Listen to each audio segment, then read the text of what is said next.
Ladies and gentlemen, welcome to the Grapes of Grain live tasting live from Prestwich. What's up, you glorious boys and girls? What's up, everybody? Thanks very much for joining us. We are Tom and Baz from the live tastings, and we're going to be tasting some fucking stupendous wine with you beautiful people on this. Actually, how are you feeling about it, right? Because I've got to be honest with you, I was in the sun the other day. It actually felt warm on me rather than just spring is coming. The insipid kind of glare of somebody who you don't really like and feeling that kind of heat. No, there was warm. I felt like, holy shit. Not today, though. Winter might actually be on the way out. Not today. Come on, no, not today. No, not today. It's complete bullshit again. Once again, which will come as no surprise. No, I'm excited, man. The daffodils are pushing up, aren't they? And you know, it's time for some white wine and some rosé time soon. I'll tell you what, it's time to start thinking about your summer holidays. Where do you want to go this year? I am gonna go to Spain. To Spain? That segue, ladies and gents. That was pretty fucking seamless. That wasn't. I've actually got Cyprus though. Yeah, you're thinking. You know, let's go into that. We don't talk about that. There were incidents. Yeah, we're gonna go on holiday today, this very evening, guys and girls, with our Spain tasting. Now this is a particularly special Spain tasting, isn't it, Baz? Because all of these wines, bar one, are all part of your new job. Correct. How's the new job going, firstly? Fantastic. Yeah, really loving it. It's lovely family-owned little company. Very focused on Spanish wine, so that's really our strong point. And as you can see, the wines look fantastic, and they're going to be tasting real nice as well. Yeah, real nice little selection throughout Spain. Yeah, should be some nice variety going on there. You liking having your weekends off? No, it's average, isn't it? You know, but yeah, that's all right. It's all right. He lied glibly. Yeah, so we're tasting four of Barry's unbelievable selection of Spanish wines here on the Spain tasting this very evening. Talk us through the lineup, Jorge. So we're going to start off in Galicia, in not Rías Baixas. That's probably the most that we've actually covered in our live tastings. We're going to go a little bit more inland in Ribeiro. So this is a wine blend of all the Galician native varieties. It's called Nereda, which is a sea nymph. And as the label might suggest, it goes really. Sea nymph is also the name of my OnlyFans. Mermaid. It's a mermaid, isn't it? But yeah, as the label might suggest, this goes incredibly well with shellfish. Great aperitif wine, 11.5%. It's going to be a real energetic wine. We're moving on to our Rioja. So our Rioja agency is Valle Mayor. So you guys have been working with Valle Mayor for an awfully long time, but 50 years, yeah. This is not. When people think of Rioja, this is not what they're going to think of. No, this is not super traditional, even though these guys have been making wine for a long time. This is definitely forward-thinking winemaking. And this particular one is their 100% barrel or barrique fermented Viura, and it only gets made in the finest vintages. So this is going to be a special wine. Hope you guys are going to enjoy that. People think of Rioja as it's going to be pretty hard, robust, Tempranillo-driven reds. Occasionally you get a white Rioja and people are like, oh, they make a white wine in Rioja as well. Yeah, they do. But how often is Viura used as the grape in Rioja? Well, white Rioja can be made from Chardonnay, can be made from Sauvignon Blanc, but Viura is native to Spain. It's one of the varieties that's allowed in cava production as well. So it'll be interesting to see how, because oak aging is vital to this, and oak aging is also a really incredibly spoken about and emphasized part of red Rioja production, Tempranillo, not just, but Garnacha as well. But the aging is a vital part of it, whether it is a Joven or a Crianza or a Reserva or a Grand Reserva or whatever. Similar in white wines in Rioja. Yeah, there are. But I can't say I've ever come across an oak aged wine, an oak aged white Rioja. So this is going to be very exciting. Then we move on to, for some people, what will be the highlights. But I got to say, on all of these tastings, there's at least one of the whites which makes it into the top three, usually the top two as well. But I'll give you the stars of the show coming up then in the latter three. Talk us through them. Two really incredibly exciting agencies. We're going to start off with Bodega Saura, which is the Cauro Ventum, which is a Garnacha, and is actually a natural wine. So beware. No, this is fantastic. You snuck a natural wine onto one of our tastings. Who the fuck? Who are you? You go and work for Morton Road, all of a sudden you're pushing natty. Got to be trendy now. No, this is from Murcia. So this is from the south part of Spain, where it's incredibly hot. Disease pressure is at a minimal. So making wines in a natural way is actually a lot easier achieved than in places where it's a little bit wetter. So that phrase as well is obviously really misleading. Natural implies that other wines are not natural. We push back on that really strongly. When we were talking to Big Ken Forrester, that was one of the things he brought up. Natural wine doesn't mean that other wines are unnatural. What we're talking talking about is minimal intervention. Correct. Yeah. But winemaking happening in the vineyard as much as everything else. Then arguably what is primed set to be a superstar on the shelves of GPG. It is At the Bodegas Ego El Guru 38 barrels. Monastrell, Syrah, and Cabernet. Something to rival and exceed the Juan Gil Blue Label, which has obviously been so popular for so long. Talk us through that fucking velvety boy. So relatively young operation. These guys have been going for just over a decade, championing Monastrell, as you might find in this particular area of Spain. And these guys are all about the sort of three key ethoses of the company is quality. It's also branding. These are one of the first people to actually start putting a little bit more of an unconventional label on a bottle of wine rather than a picture of a castle, a chateau, and a vineyard. We love pictures of castles, don't we? Well, usually the best wines have got pictures of castles on it. Oh, great. How long did it take you to come up with that? 25 minutes? Brilliant. But yeah, packaging is important with these guys. So visually it needs to look very appealing, great quality juice, and good price point as well. So it's really the three ticks, isn't it? It should be, yeah, exactly. And then we finish off with a fave producer Nobody of ours cares about that and ever, Bodegas LAN from Rioja. This is their Culmen Reserva Rioja, which is really quite special drops, £100 worth of wine. We're talking about a subplot of a single vineyard expression that is the heart and soul of Bodegas LAN. The Viña Lanciano plot in Rioja, something really fucking special. If you didn't go for it, you're a fool. You're a damn fool. But if you did go for it, congrats. You've got some blinded wine coming up for you. But even if they didn't go for it, they've got some wicked stuff to taste anyway. It's all about wine number 1, 2, 3, and 4, of course. Let's let's make that very clear. I think your bias is showing, mate. I think your bias is showing. My boss is watching. Whilst we've got your attention, guys, a little bit about some of the tastings we've got coming up are the next two. But we've got tastings up until the end of April, up on sale to buy now. If you head to grapesgrain.co.uk, head to the Return of the Live Tastings tab, you can find what we have coming up. Just a little heads up. The next one we've got is around France in 6 wines. And they're your wines, aren't they, Baz? They are indeed. Apart from one, though. What happened there? If you had a fucking red burgundy, we'd have. I'm working on it. Wouldn't we? I'm working on it. But that's coming up. I think that's on the 7th of March. Not the 7th of March. Anyway, it's coming up. It's on the website. Fucking, I should have this information really. Shouldn't I? To be honest with you. Then after that, we've got on the 24th of March. We've got somebody celebrating International Women's Day, which is much earlier in the month, but I'm not going to be here, so I decided to push the date. If you don't like it, go fuck yourself. International Women's Day. We're going to be celebrating female figures historically and concurrently in the world of wine. So all of the wines we're going to taste are headed up. All of the programs are headed up by female winemakers. It's something that we've done in the past. It's something that requires, I think the world benefits from having this kind of shown to them. Plus, classically, the world of wine can be quite male dominated. They say whilst there are just 2 fucking blokes talking about fucking wine on camera. So there you go.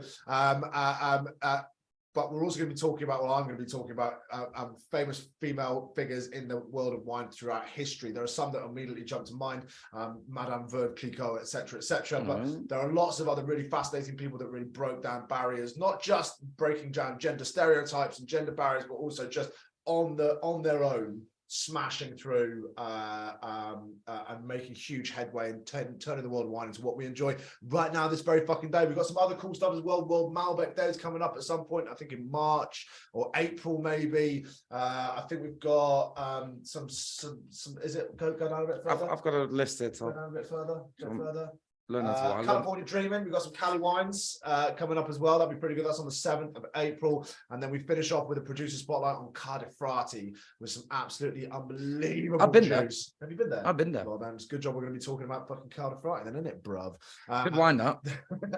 So that'll be coming up at the end of April. So have a look there. Use the discount codes that are at your disposal. And if you're not on the mailing list, then you should be, because you get money off. We're going to be launching a Patreon very soon, which will continue to get you massive discounts off live tastings, and also there'll be a 1 free tasting for you guys every single month, which we will host and put up on I didn't YouTube, agree to that.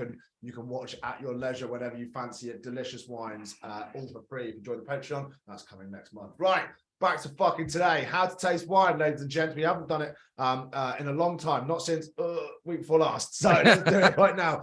Grab your glasses, shake your asses, and have a little fucking crack at this delicious stuff. So First off and foremost, guys and girls, pour your wine. Sounds obvious, but you don't want to pour too much into your glass. You want to be able to manipulate the wine by giving it a little a little swirly swirl like that. If you overfill your glass, you can't do that. You can't move and maneuver the wine around. So don't overfill your glass, fill it little and often. That's the best way to do it. And we use a wine glass this shape for exactly that reason. We're jumping ahead a little bit there, but don't overfill your glass. But then we're going to use these senses, all of the senses that we possibly can. So we Playlist. Exactly. Head to the in the background. Instagram, look on our stories, and you can find a Lekker Dutch Baz playlist time. What have we gone for this time, Baz? Bamboleo. Just Bamboleo. All the oh yeah, come over. All the Spanish classics are on there, you know, just to really transport you there. Feliz Navidad. No, I love that one. I thought about it though. I thought about it. I can imagine you doing that actually, because it's such a jokester. Get the playlist on in the background, pretend like you're in the shop whilst you're in your pants on your sofa enjoying the wine without having to pay for a fucking babysitter. Tell you what, this is not bad, this. Right, we're going to be using our eyes. So take your glass, tilt it about 45 degrees over a white surface. Any white surface will do. Doesn't have to be anything particularly special or fancy. We've got Old Invoices here, which is about classic. About as great as you can get. Tilt it about 45 degrees and look through it. Don't hold it up to a light. The light, if you do that, all you're going to see is the light. You're not going to see anything that's in your bloody glass. So hold it about 45 degrees and tilt it like that. We're looking for all manner of different things, not just the color, but the intensity of that color, the gradients of that color, and also other information as well. What we can see here is this wine is chilled, so it's actually condensation is forming on the outside of the glass. It's starting to tell the story. It's all part of that ritual of enjoying wine. Tilt it about 45 degrees and look through it. Gradients from the center to the edge, and is there a halo around the edge of discoloration? White wines gain color over time, red wines lose color. That will give us a little insight into the age that we're talking about here. Is there a little fizziness, a little kind of some bubbles in there? There might be a sign of lifted acidity. Once you have kind of analyzed avec les yeux, which is French for your eyes, then we want to bring it up from the 45 degrees like this, and it's the only time we're looking through it because we're looking for legs. Now, legs are the little rivulets that form on the inside of the glass and descend back into the body of the wine. We're looking for them because they tell us an important story, but it's not the story that people think, Baz, is it? It's something important, but it's not whether or not the wine is fucking good or bad. It's not really like, oh, look at the legs on that. Must be a great wine. The legs on that one. It's not really how it works. It's telling us about texture of the wine, and there's a few things that manipulate that. It would be alcohol by volume. The higher the alcohol, the thicker that the liquid will be, the more dense the liquid will be, and sugar content. More sugar in the wine, the more syrupy it becomes, the thicker it becomes, and the longer it will take for these little rivulets to form. There are other things that manipulate it. Also, grape variety, perhaps. If someone's had a Chenin Blanc before, perhaps there might be a little bit of a thicker wine as well because of the THICC, thick boy. So we're looking for it. It's important. It tells the story, but not whether or not your wine is good or bad. Now we move on to where the main action happens. You all know the crack by now, guys. If you're a wine pro like Baz, do the little swirly swirl. If you're a bit more of a cat candle like me, flat surface, give it a little swirl like that. Indeed. We're looking to agitate and manipulate the wine so that we get that swirling motion. It releases the delicate secondary and tertiary aromas. They corkscrew up the inside of the glass and they arrive to the top, to the mouth of the glass, exactly where your nose goes. Ladies and gents, it's almost like we've done this before. Breathe evenly and normally, take it away again and bring it back. You'll smell different things second time, third time. Just keep going back to it. Go with your gut instinct. What your first instinct is usually going to be a right one, and then try and add some arms and legs to it, right? If you're smelling lemon, what else are we going to get with lemon? Use your vocabulary. Yeah, exactly. You know, there's certain things everybody can agree on. So, for instance, a lemon, but you smelled a lemon before. But think about what part of the lemon would it be? Would it be the juice inside of that lemon? Love it. Or maybe the pith on the love it even more. In between the specific, the flesh, granularity. the that's what we're after. Right. Okay. Or maybe something made from a lemon, like what, Barry? Maybe some lemon curd. What the fuck is lemon curd? I've never heard of it. Never had it, and never will. Just watch your distance from the mic, because apparently you're blurring it out a little bit when you're going in there for the big noises. Sorry. No, don't go too far, because Mike says smells lovely. I'm like, apple pie to me. Mike, Jeremy, and Rebecca, you fancy fuckers. Right. So we've agitated the wine. We're going in and we're trying to put arms and legs on what it is that we're smelling. Our gut instinct is the right one, so we keep going back and back and back. There's no such thing as a wrong answer. There are, ladies and gents, as always on a Grapes Grain live tasting, fucking stupid answers. And if you say that this wine smells like wine, you're out. Smells like wine to me. Well, you're out there. Oh, it's the taste just got shit. Oh, Now it's okay. just me drinking on camera on my own. There you go. You can say it tastes like grapes, though, right? Or it smells like grapes. But saying it smells like wine is a bit fucking reductive. There's only really one varietal that smells of grapes. Muscat, Mm. Venice, Muscat di Alexandria. whatever. It's fucking wine, mate. Muscat. It's all the Muscat. fucking same to me. Now, once we have done the little swirly swirl, the little nosy nose, the little, we don't want to be tasting the wine. How do you taste wine, Barry? You put it in your mouth, Tom. Not like that, Tom. You put a little bit of the wine in your mouth. You know what Tom was going to do there. He was going to womp it all in one go. But if you want to taste like that, then go ahead. But it's not really Pay what we're a here lot of for. money to just down glasses of wine whilst watching us fuck about on camera like a pair of We try to pricks. really focus on the taste of the wine, and you put a little bit of the wine in your mouth. You let it sit on your palate for a little bit. Just let it warm up to your body temperature. Shit. Same thing as agitating the wine does. It opens it up. You can taste everything, because if it's too cold, you're only going to taste wet and cold, right? So whilst it's there, pout your lips like so, and then suck a little bit of air through while that wine is still in your palate. We're looking to aerate the wine, and we're looking to spread it all over our palate. Oh my god. Get it in all the corners of your mouth. Get it Right to in go there. every single taste bud Every on your single tongue. Fuck, man. He's good. He's good. And, He's and good, isn't he? then you can swallow, okay, after you've aerated it. But then go back to smelling it as well after you've done that, because you can smell more. It's all connected. But we're looking for 3 stages of the tasting. We're looking for the approach. Always going to be acidity unless it's lacking it, but then the wine is flabby, right? Acidity is key. It's the backbone Don't of. point at me when you say flabby. I'm Well, a fucking athlete, mate. You need to go to the gym, mate. Have you not been before, have you? I hope. So we're looking for the approach, which is acidity followed by residual sugar, if there is any. The mid palate is really where the fruit components take center stage. Might be some spice there lingering as well, and then focus on the finish. The finish is after you swallow it. How long does it linger for? Does it change into any different flavor profiles? A long finish isn't always a sign of a great wine. Absolutely. We've all had a dreadful wine that we're still tasting 45 minutes later, wondering why the fuck we just didn't pay the extra £2 to have the nice glass. Instead, we paid £4 to have the shitty glass. Just pay the little bit extra and have the nice one. That lengthy finish doesn't mean it's good or bad, but it can really create the legacy of wine, especially when we're talking about particularly good wines, as we are here. You know, All good wines. yeah, exactly. 5 maybe not. For me, the tasting is obviously the crescendo. Most of the heavy lifting when it comes to analyzing and dissecting a glass of wine happens with the nose. So that's why you can't really get much if you've got a blocked nose, right? But you can't discount tasting as being the crescendo. It's where it all fucking comes together. We're talking about telling the story of the wine, the frosting or the condensation on the outside of the glass, the little swirly swirl, the little sort of like quicksilver diamond brilliance of that thing as you're swirling it, the aromas as they develop and change, and then it hits your palate, and then boom, that's where the action fucking happens. That's where memories are made. That's where love is formed, right? That's you got to focus on that, right? But the heavy lifting is done with the nose, so we do have to focus on that. Now, without further ado, Shall we? let's have a little go at this. We've got some great tasting notes coming through from everybody already, but Baz, dissect this bitch. Let's go. So this is the Pazo do Mar Nereida. This is from Ribeiro in Galicia. Let's have a little looky look, shall we? This is made from a blend of varietals that are all native to this area. Now, so I'm guessing we're talking Albarino, Trechadura. There's no Albarino in this one in this case. It's a bit more coastal when it comes to Albarino, but this is, which one did you say? Sorry. Trechadura. Trechadura is the main one that you find in Okay. Ribeiro, yeah, which is also a varietal that you find in Vinho Verde. Yeah. This will also have some Loureiro in there, which is Right. also a variety in Vinho Verde. Godeo, you find in this here as well, and there's some Palomino, which is the one. Sherry, isn't it? Correct. Sherry wine. Yeah, it's Sherry but grape. it's yeah, exactly. So this is just made into a dry style. Now, one thing which and sorry. Torontes. Torontes. Have you ever had Torontes before? Torontes, the fucking wackest wine out of Argentina.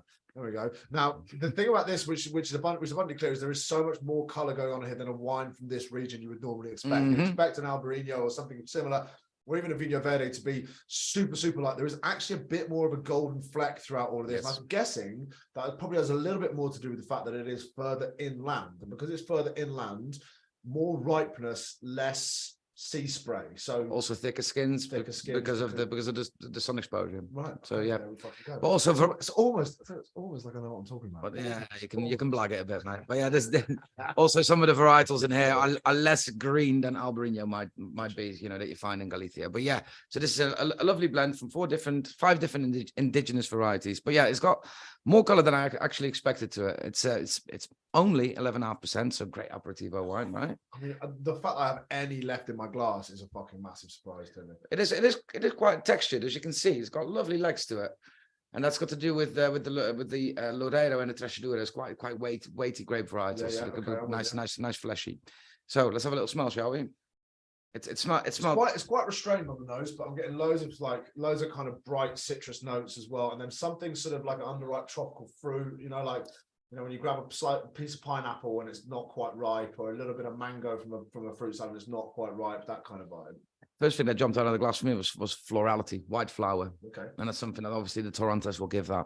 But yeah, it's beautifully light and easy drinking, I would like to think. Well, let's see. So There is a little bit about it though. Mike's Intriguing. like apple pie. Sarah says fresh grapefruit. Sarah Cartledge, stewed apple and blossom. Sean says orange melon on the nose, subtle rather than smack you in the face. Lizzie Lovely. tin pineapple chunks with a squeeze of lime. We are talking from the same fucking hymn sheet here, guys. Tastes like apple, fresh but not as dry and crispy as an Albarino.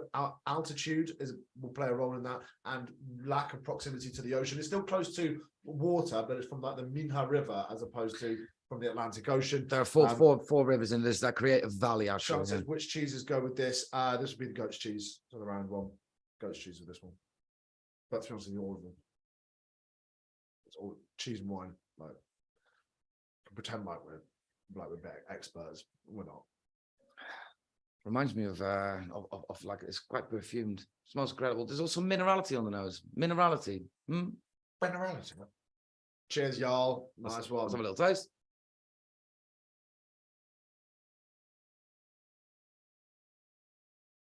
Oh, that's really good. It's not as Really not as kind of. Oh, I'll tell you what, there's a fucking big whack of herbs on there as well. herbaceous. Yeah, the sort of bit almost balsam. Like No, I'm thinking like rosemary and thyme. I'm thinking like Iberian herbs that you might find. Mediterranean herbs. Yeah. Bouquet garni, if you like. It's weighty, isn't it? I thought, which drinking wine from Galicia, it's going to be quite nice and fit and great aperitivo, but it's got weight of the wine. Like that. Real nice and fruity mid palate as well. There's lots, taking that center stage. It's not sort of like one and gone. It's a nice finish on it as well. Yeah. Really lovely. That sort of minerality really carries through on the finish. Did someone say orange blossom? Yes, somebody agree. did. Some goddamn superhero did say orange blossom. I might have been Sarah Cartledge actually. Hold on, let me just have a look here. Quite a little bit tropical as well. But there's ripe apple. I'm gonna say stewed apple. I'm gonna say yellow apple, bruised yellow apple. Oh, I like that. I'm gonna go with that. I think he's fucking trying to ride. What do you think, ladies and gents? Texture's P wonderful. on YouTube says, did you put last ketchup? Oh man, missed the trick there, didn't I? I said I did put the Macarena in there from memory, I think. Well, since we're now actually on Spotify as well, we could probably play Last Ketchup, and it would be we're not going to get Let's not. We're not going to get demonetized. Let's not. Monetized. Go fuck yourself. Hey, that's a lovely drop, that. What do you think? You like? Yeah, no, I'm 100% behind that. You like Galician wine, though, don't you? Yeah, I mean that whole kind of neck of the woods from Dow and Vino Verde up is just like everything seems to be an absolute smash hit. It's got everything that I want from a white wine. It's got complexity, it's got salinity, it's got bright fresh citrus. It's energetic and enervating, and all those kind of bullshit phrases that I use constantly about this stuff. It's got it all there for you.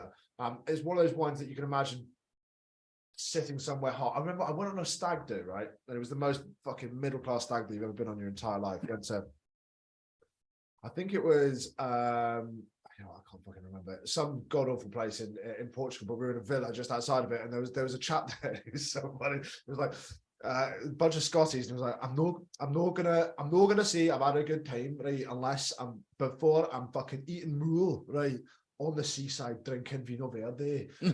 Never mind, let's get a fucking bag of something and go down the strip and whatever, drinking fucking. Is that what you do? Like, if I'm not drinking mool, if I'm not eating mool and drinking Vino Verde, then I'm not having a good time.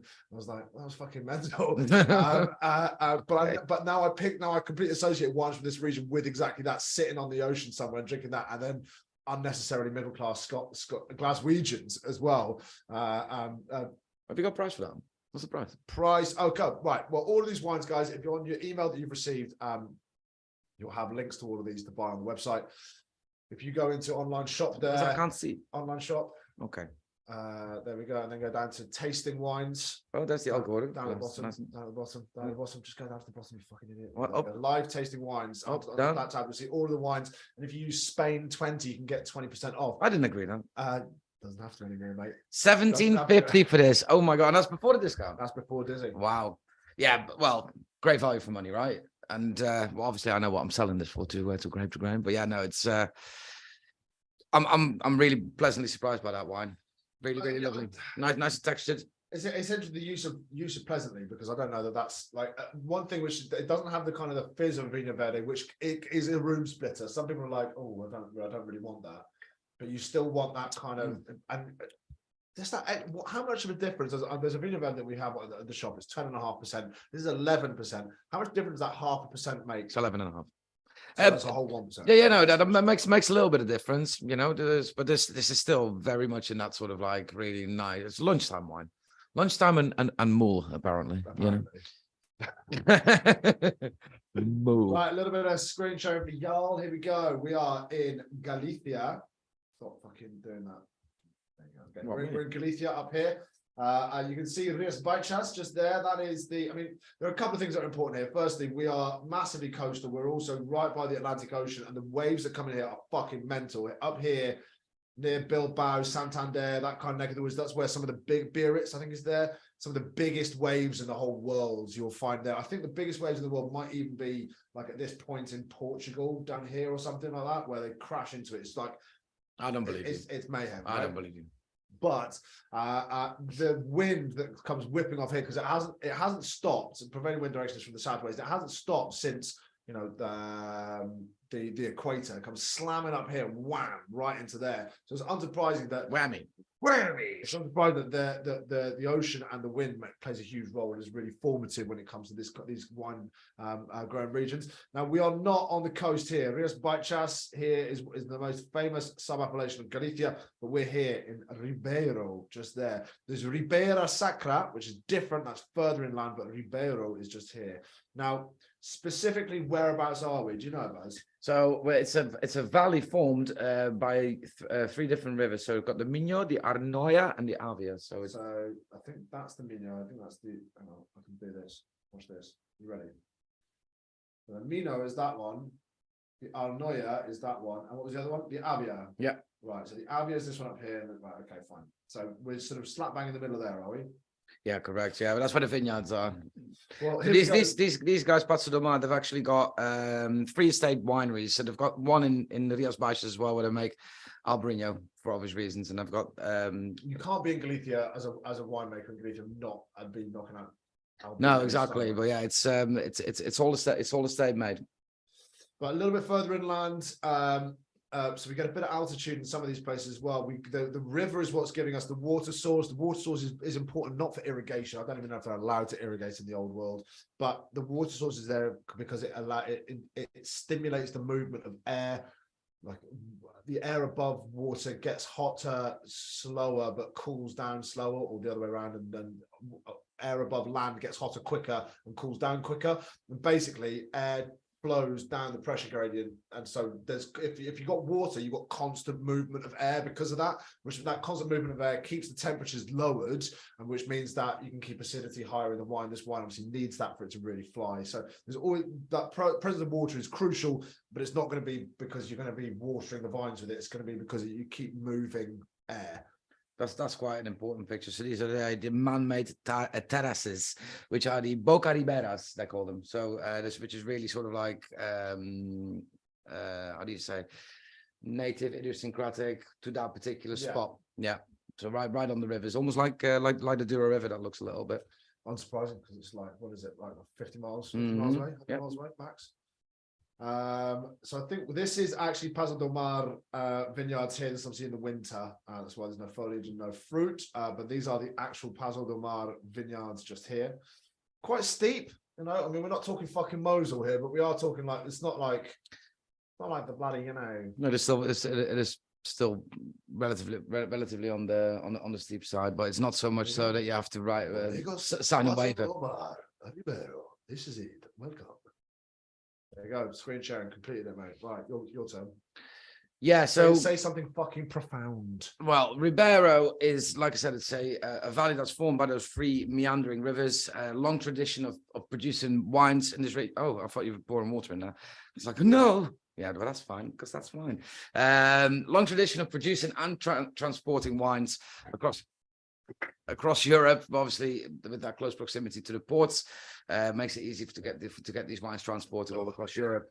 First vineyards were planted by the Romans, like many vineyards in Europe. But up until the 18th century, actually, the wines from this region, they were sweet wines. So they called them viñas tostadas. Just quickly say hi to Vicky Walker. Hi, Vicky. Thanks for watching along. That comes Hi, from Vicky.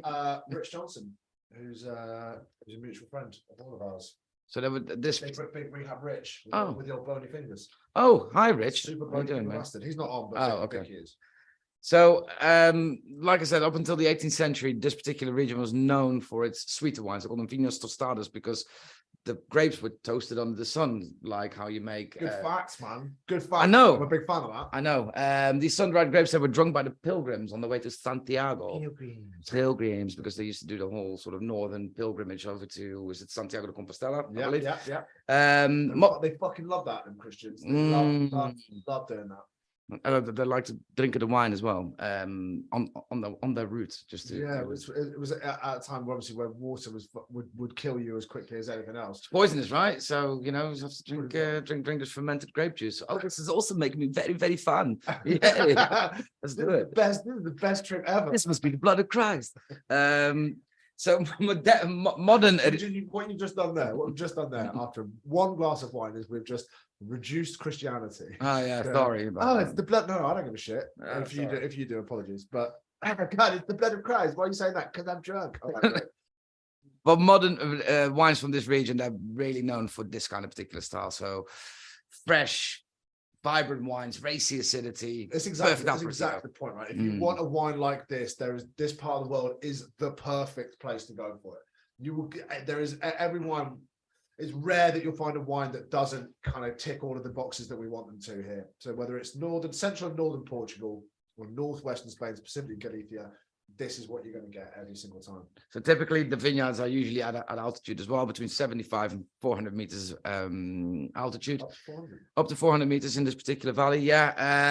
And then they're situated, like we saw on that particular bit of screen sharing, because I found that picture, are these man-made terraces, which are called the Boca Riberas. Actually, I didn't include yours in this. Oh, did you not actually? Okay, fine then. So 95% of all the white wines are commonly made with the main variety, which is Trechadura in this particular one. Other recommended varieties are Godello, you got Palomino, and you might find little pockets of Albarino as well. But like we said before, Albarino usually finds its spiritual home in Rias Baixas. A little bit about the winery. So Pazo do Mar, they started off in 2002, but they've been making wine for 30 years before that. And they own 3 different estates in the Galician DOs, so 3 different ones. Combining old traditions with new technology. So these guys have invested heavily in a bit more of a modern winery. This one, like I said before, is Trechadura, Torrontés, and that Torrontés really gives it that florality. That's something. You know what? That's something I can't see past it. I get it every single time I visit a glass, which I quite like actually. 100% Torrontés is usually a little bit too much for me. It reminds me a little bit of Gewürztraminer. 20%, 20, yeah, it's not my vibe. 20 hectares of vineyards for their Ribeiro, the Ribeiro estate, and then it's stainless steel fermentation, as you might, Yeah, there is zero. No oak in this one. This is bright, fresh, and fruit purity shouting and screaming to the front, isn't it? There is a little bit of lees aging though. After the wine has been fermented, they rest it on its own lees for a few weeks, just to give it a little bit of roundness and to sort of even out that acidity. But yeah, it's a beautiful drop. Absolutely fantastic. Really Like we start the tasting. It's really kind of like energized me. I'm feeling good. See you later. Good price as well, guys. Good price. 17.50. That's not bad. Beautiful packaging. Yeah, really big fan. We do some of their Albarino as well, which is a different, under a different name though. But yeah, we should maybe include that at some point. Hell yeah, man. Let's fucking do it. I feel like the people want to see it now. Next up, we've got the Valemayor, Bodegas Valemayor oak-aged Viura. Don't. When I was describing this to somebody who was in the shop last night, lovely couple, and it looks like a sherry, right? It looks quite a lot like a sort of a Fino sherry, dry sherry kind of vibe. Color nice, The insane. color of that is absolutely mental. This is the Bodegas Valemayor barrique aged Viura. So there's 100% barrel aged Viura from Rioja, which is, to be honest with you, enough reasons for us to give it a try, because this is going to be something pretty unique. So without further ado, let's dissect this wine. Baz, go for it. So immediately, it's almost like copper in color, real golden. This doesn't look like.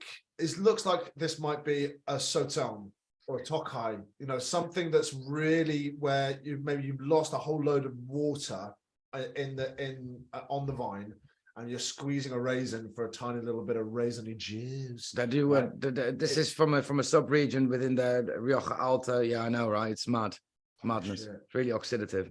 Yeah, it's obviously all that time that I spent in I get the sherry analogy is not that far off the mark. I hope it isn't. I hope it doesn't taste like sherry. I hope it tastes a bit not quite as This dry. is, dry. when I showed this wine to Dom, he was like, "Oh my god, I love that wine as well." Like he said, "I don't think you're gonna like it." He said to me, "He's like," and this is actually the first time I'm tasting it, because I've tasted some of the other Valemayor, and the way that it looks, yeah, it's very, very different from any other sort of like conventional white wine that you see. Absolutely. Lots of colours. Guys, let us know what you're tasting. Let us know what you think of it. Let us know on Zoom, and also let us know in the comments on the YouTube live video, which is available now. Please go and check it out. Like, comment, share, subscribe if you want, but you're on the tasting, so I don't know why you would. Now this one, You've gained 2 more. woo, let's fucking go. Now this is this is not a cheap wine. It's worth pointing out. Oh, is it? This is 31.5 quid. Now you do get 20% off if you use Spain 20 when you at checkout, which brings us down all of a sudden to a 24 pound wine, but it's still a significant step up from the first wine. It's very limited production. Because it's limited production, because it sits in a barrel for fucking ages. Anyway, let's keep going with the dissection, Young. Yeah, so golden in color. Yeah, I like what you said with the dessert wine kind of vibe on the appeal of the wine. It is still very clear. It's clear, yeah. So there's no haze. No hazing. It's also quite thin, but it's not thin. Thin is a pejorative way to describe it, but more if you take it as a descriptive. Pejorative. Like a negative thing to say. That's a new word.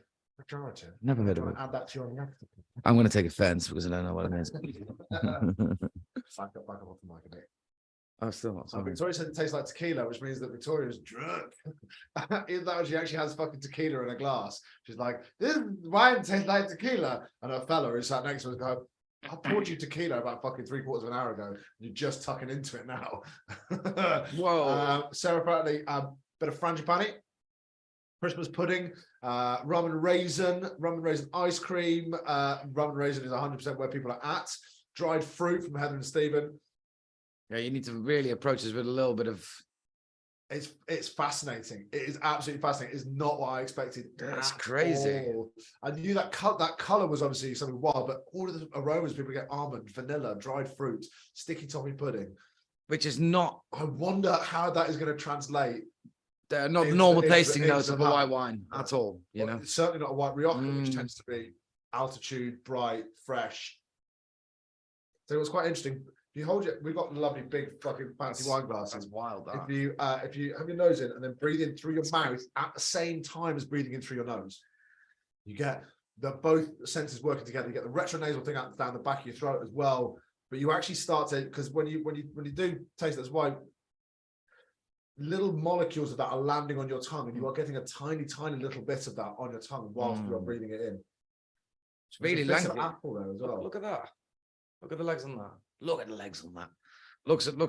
This is Now that Valemayor. it's warmed up in the glass a little bit, that has really thickened. They make a really beautiful classic range of Riojas. They make a Joven actually, which is something that you don't really see very often over on this side of Well, outside of Spain, really. Well, this is a damn fine tasting note here. Doesn't taste anything like it smells. Proper head fuck, but stunning from Lizzie and Paul. Sean, Christmas cake batter, but with a hint of something earthy, maybe peat. Fucking let's go. Apple seeds. Mike and James, this is a wine to have in front of a roaring fire. Right, we have to go. We have to go. You ready? Let's go. Cheers, everybody. Let's have a fucking crack at this. Valle Mayor. Valle Mayor. Barrique Viura.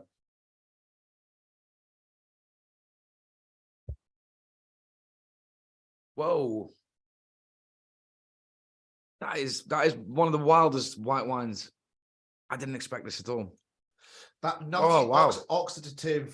Yeah, but it's not like sherry. But it's not like a sherry. But Thank God. But it has that kind of complexity, multi-layered onion skin, kind of intensity.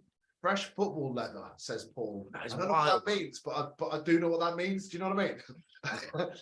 like a brand new football out of the pack from the shop. Is that what you mean? Like a brand spanker, one that you before you even pump it up, you're giving the football a sniff, or am I just?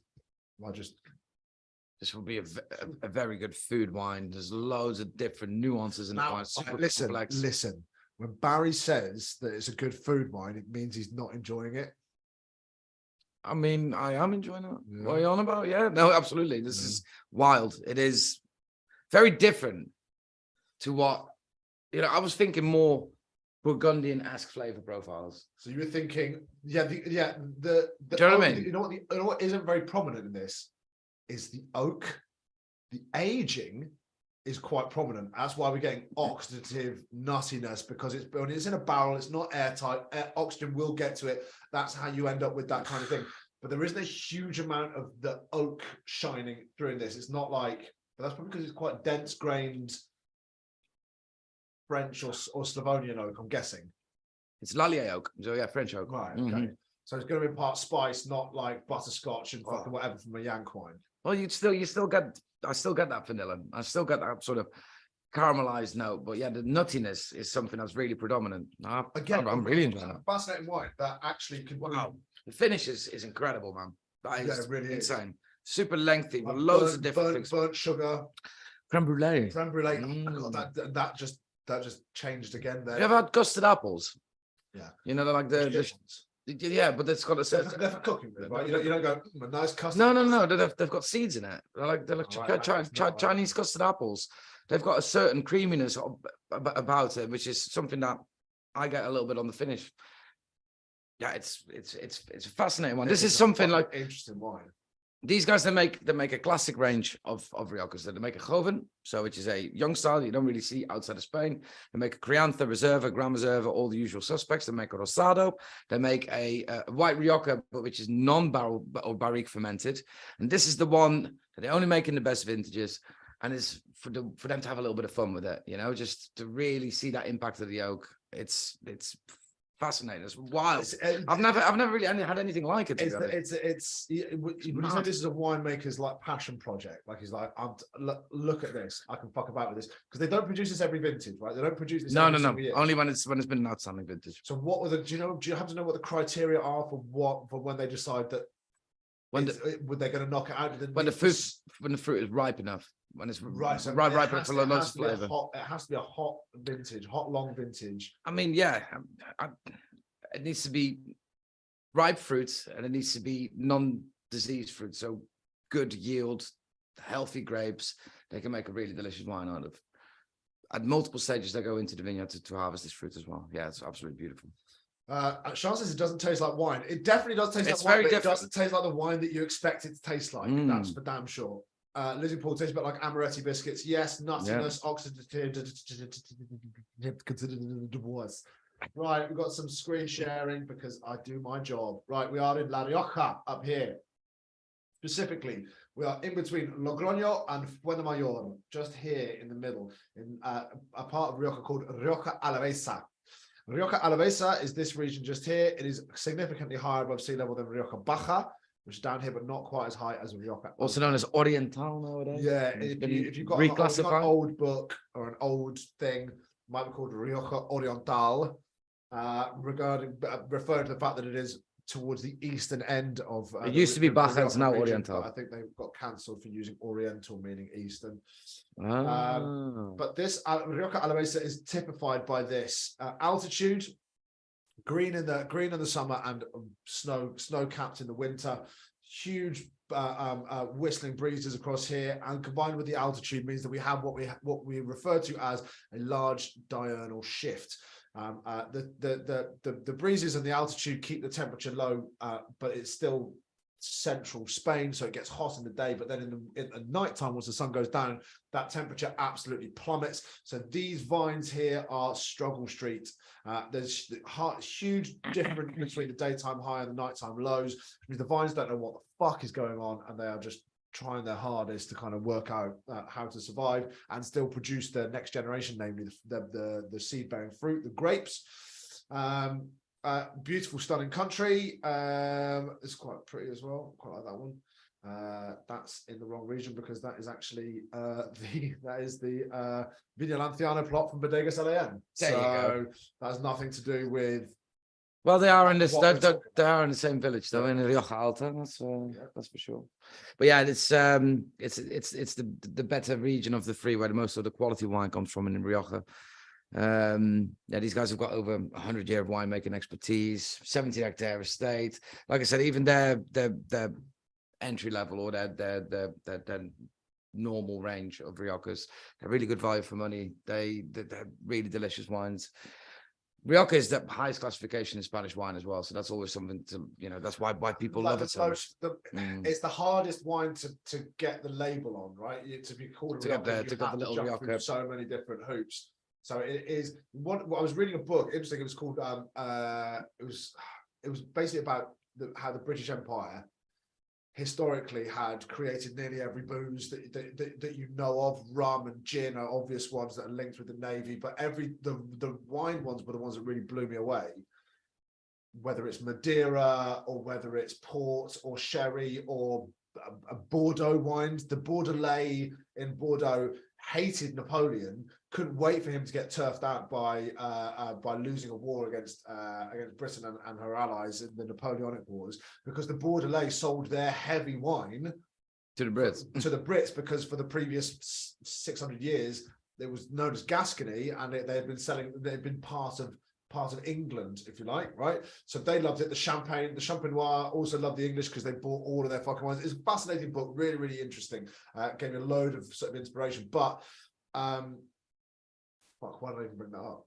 But because you read a book. Yeah, because I read a book. Yay! But it was because the marketing behind Rioja is crucial, because one of the big things they pushed out is that it's so hard to be called a Rioja, so hard to get the classification of Rioja and have it written on your bottle, that they will crush anybody who doesn't follow the rules to be called a Rioja. And as a consequence, that as a kind of like USP or marketing trick means that everybody in the world knows, oh, it's good because it's a Rioja.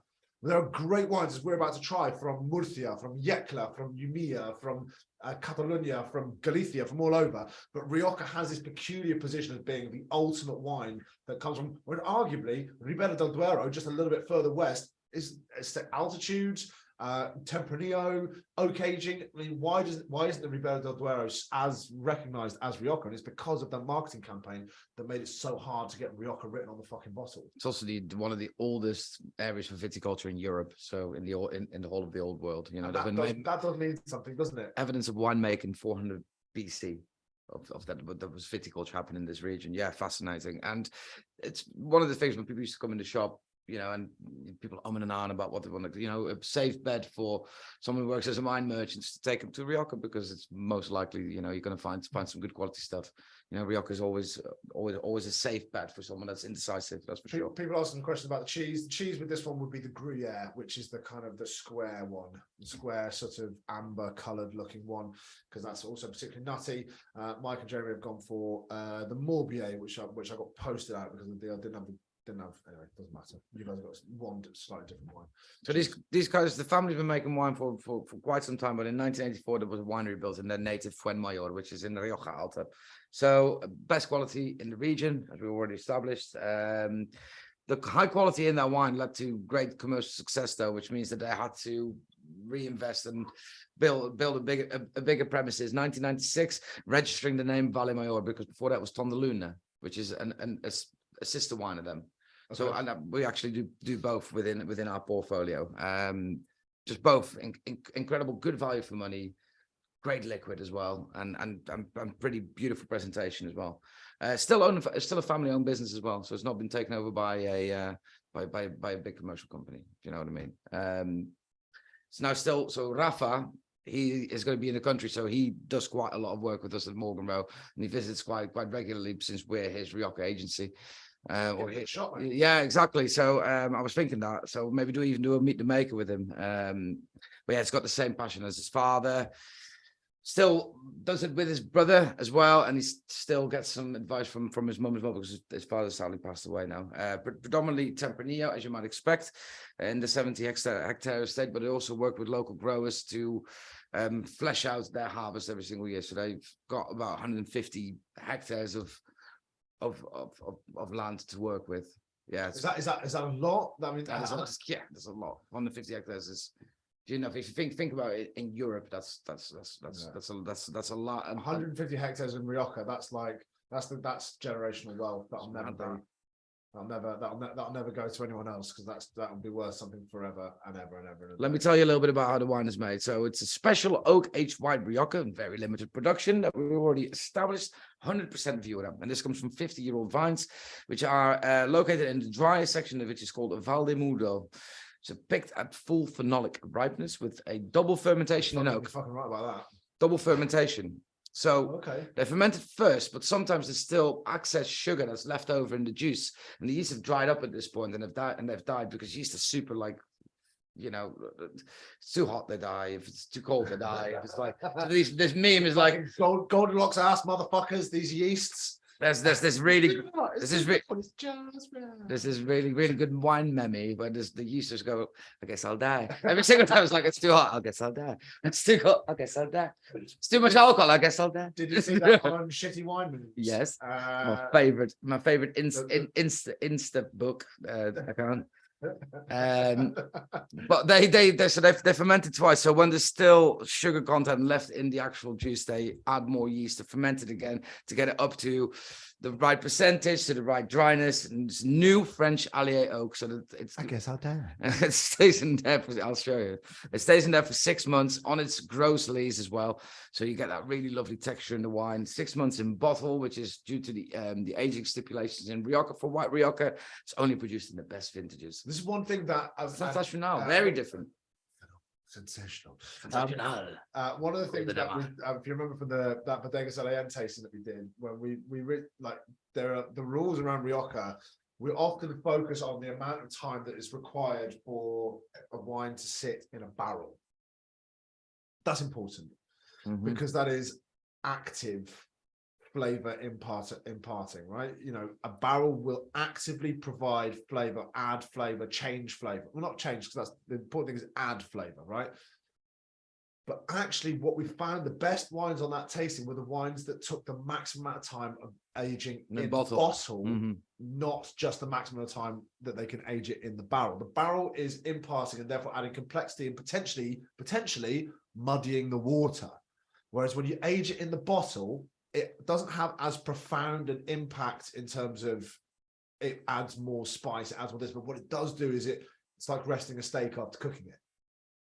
The longer it can sit in a bottle after it's been bottled, before it then goes to market, and then we end up drinking it on one of these tastings or in the shop or whatever, the longer it spends in that bottle, the more those flavors turn into their fucking the final Pokemon self, right? They've gone through all of the things and they end up as the better final integrated wine, right? It's like integrated flavors. Integrates all the flavors. Everything becomes more harmonious. Everything becomes more profound without adding more flavor, which potentially make things more complicated, not complex. A complicated wine is a wine that's hard to get your head around. A complex wine is a wine that has lots of nuance and flavors and all that kind of stuff. Tell you what, Tom, that's a complicated way of explaining it. Go Yeah. fuck yourself. Go fuck yourself right in the face.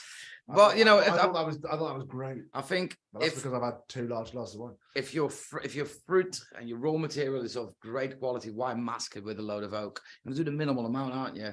You're gonna want to make sure that there's fruit purity still alive in that wine. If the more you age it in oak, the more secondary and tertiary flavor compounds you're going to pull from the wood, and it starts to taste like, guess what? Wood. That's right. Yeah. Right. Okay. Fascinating. I'd love to know what everyone Crazy wine about that, because on the nose everyone was like, this is the most mental thing, but everyone's got a little bit fucking quiet now that they taste the wine, which I don't know what that means. Interesting thing. Question from Sean, just before we move on to wine number 3, what would you eat with it other than cheese? That's quite an interesting question. I mean, I wouldn't go down the fish route. You know, I think this is a wine that can stand up to something a little bit more. So robust. if you're going to do something, you're not far from Basque country, right? Just with cured meat, man. Oh, that's exactly what I was going to say. Yeah. So a chilled, because what goes great with cured meats, sherry, cured meats and sherry goes fan-fucking-tastic. Having something salume or having like some kind of Come on, Iberico. Come on, Iberico de verdad. Sí, todo bien, exactamente, mi filho. Right now, Spanish, Brazilian, whatever, doesn't matter. But yeah, cured meat and sherry goes together really well, because cured meat is meat that's sat there and has oxidized a little bit, and you can get, especially in something like a bresaola or something like that. But in Spain, it's a lot more sausage or that's right. Or ham on leg. You don't necessarily get the kind of like lots of paprika they use in cooking. Lomo, lomo. No, use lots of, like, you know, this with paella that would go paella. That would go really well, you know. But this is, for me, this is not something that I would, you know, I'm going to have a glass of that on the sofa. Do you know what I mean? It's too complex for me. This is the 100% the definition of a food wine. It's a thinking wine. Yeah, it's wild. It's one of the craziest glasses of white wine I've ever had in my life. I didn't expect it whatsoever. No, crazy. Really interesting. Mike says this would be lovely with Mike, Jeremy, and Rebecca, to give them their full title. Would be lovely with ham and salami, etc. Everyone loves sausage, which I believe is some little projecting going on there. But yeah, everyone does love a sausage, right? Everyone loves a sausage. Do you like sausage? I love a sausage. Sausage. Wurst. We like an worst. A worst. In Heimerworst is the best one in Holland. Okay. It's smoked sausage. You know? No, we like fucking revolting. We like that. Anyway. Disgusting.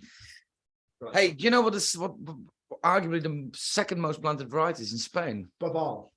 Well, yeah, but blending bread. This is Garnacha. Garnacha.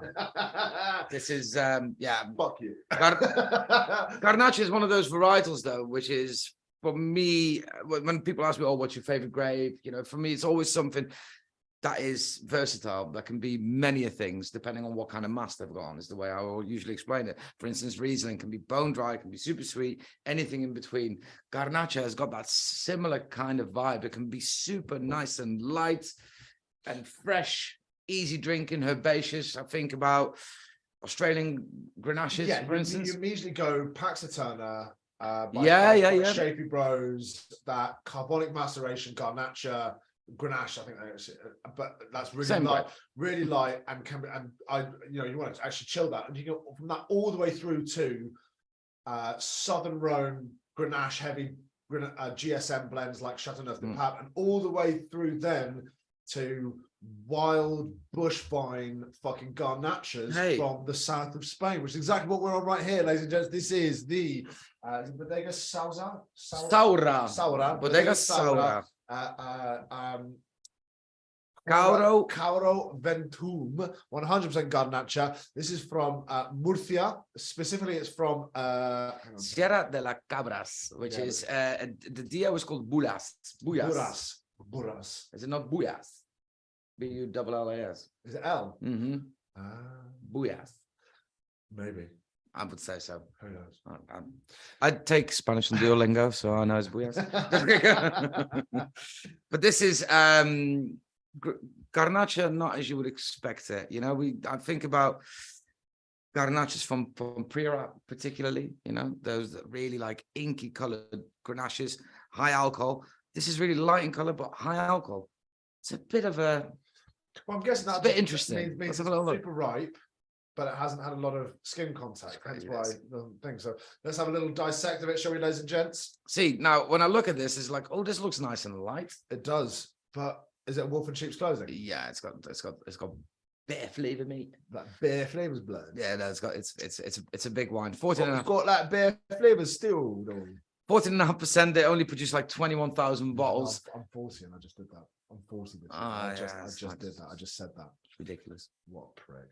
This is one of our really exciting ages. These guys only produce free wines. I think their philosophy, their ethos of the company is fantastic. Yeah, it's wild. And this is Natty wine, yeah. Is it Natty Wine or still?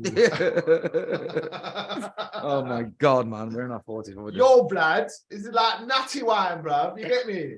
Anyway, shout out to Vanda Bodega. Fucking Van der Bodega, R.I.P. No longer with us. Anyway, nice and bright. This is like wine Rude. roadman, isn't it? Roadmen. Like roadman, isn't it? What is that? It's like the Okay, man down. never mind. Do you have you never heard of the man down? No. Oh, the man down are everywhere, blood. You don't know. You don't know. Oh my god. Yeah. He's had a glass of wine, ladies and Oh, gents. that's You two know, glasses of wine. forgive Two my large glasses. forgive my co-host because that's what he is really. Brisket. I'm ready. Ruby red with a hint or a little bit of violet coloring. There is just that kind of. It's not purple, is it? It's the lighter end of the purple spectrum. But it's definitely, if you do the Barry Thumb test, it's definitely see-through, right? So, then you- Fucking well see through. so you would think this is going to be nice and light. No, I'm guessing. Well, firstly on the nose, no, it's not. no. Go and fuck yourself. So this is earthy.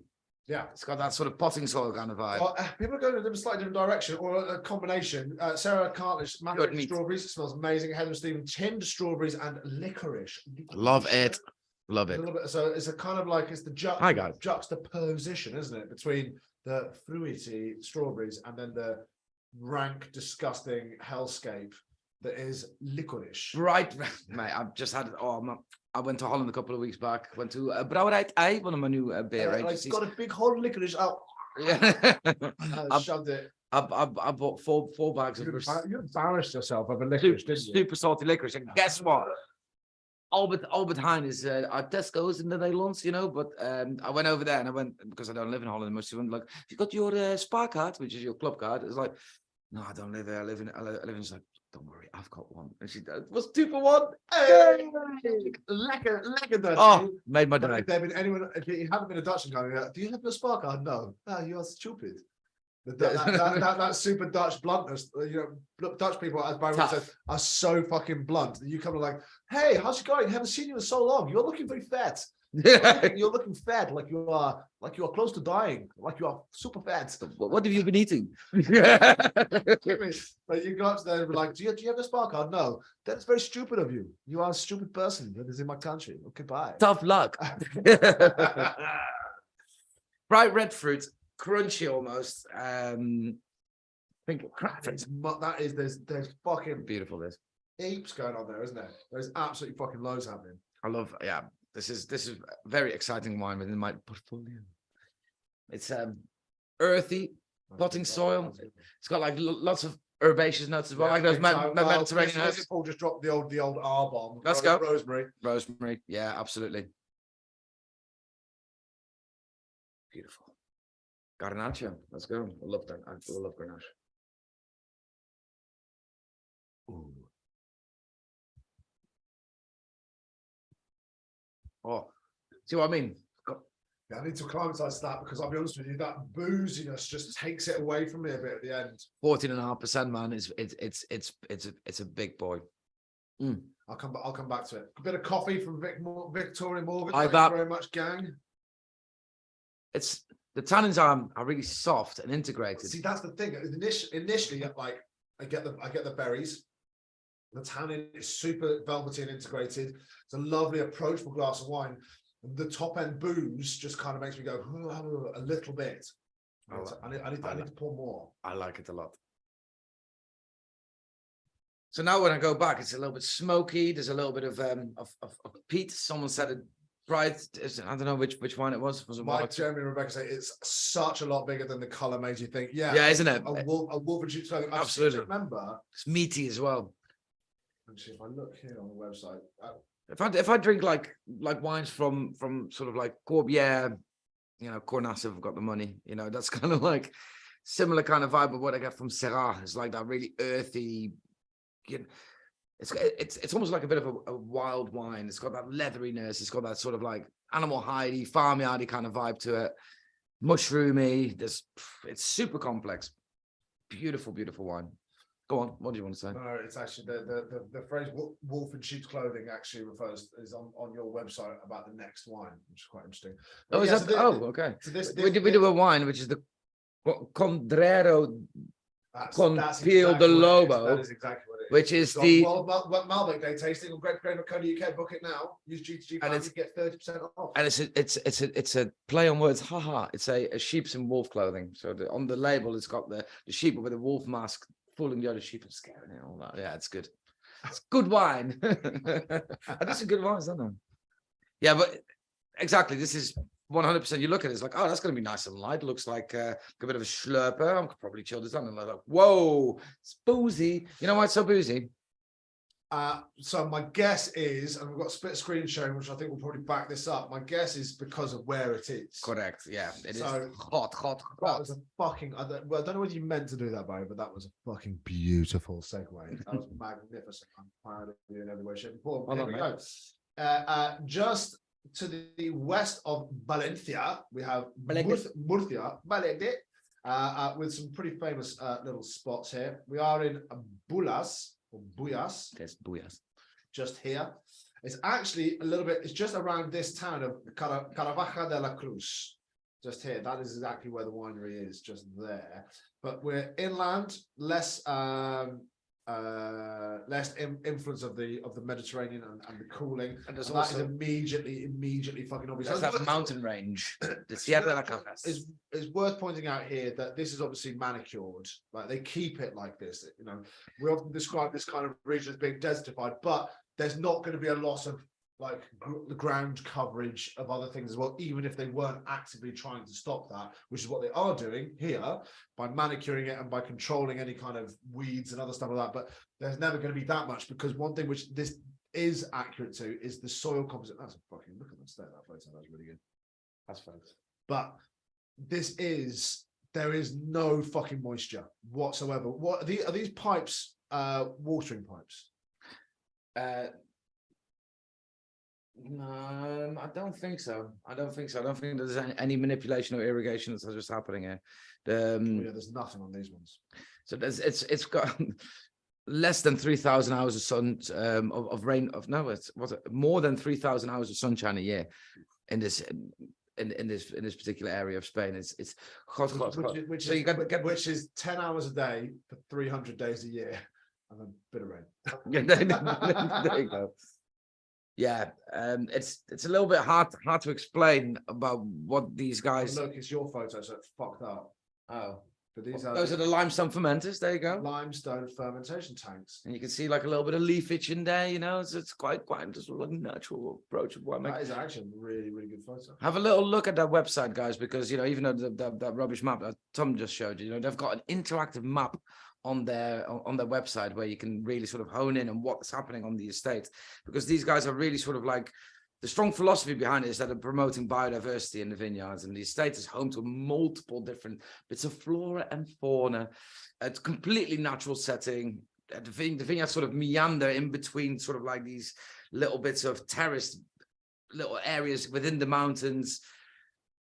It's only really accessible but with 4x4 on horseback, mate. It's like really, really hard to go and harvest over here. I love that about it. Look, and there are oh, I just changed. There you go. So what are these called in Spain? Do we think what the wild boar? Aardvarkje. Aardvarks. Yeah, no. The fuck is it? It's a wild boar. Oh, okay. Right. So in Spain they're called chingale. Ah, In France they're called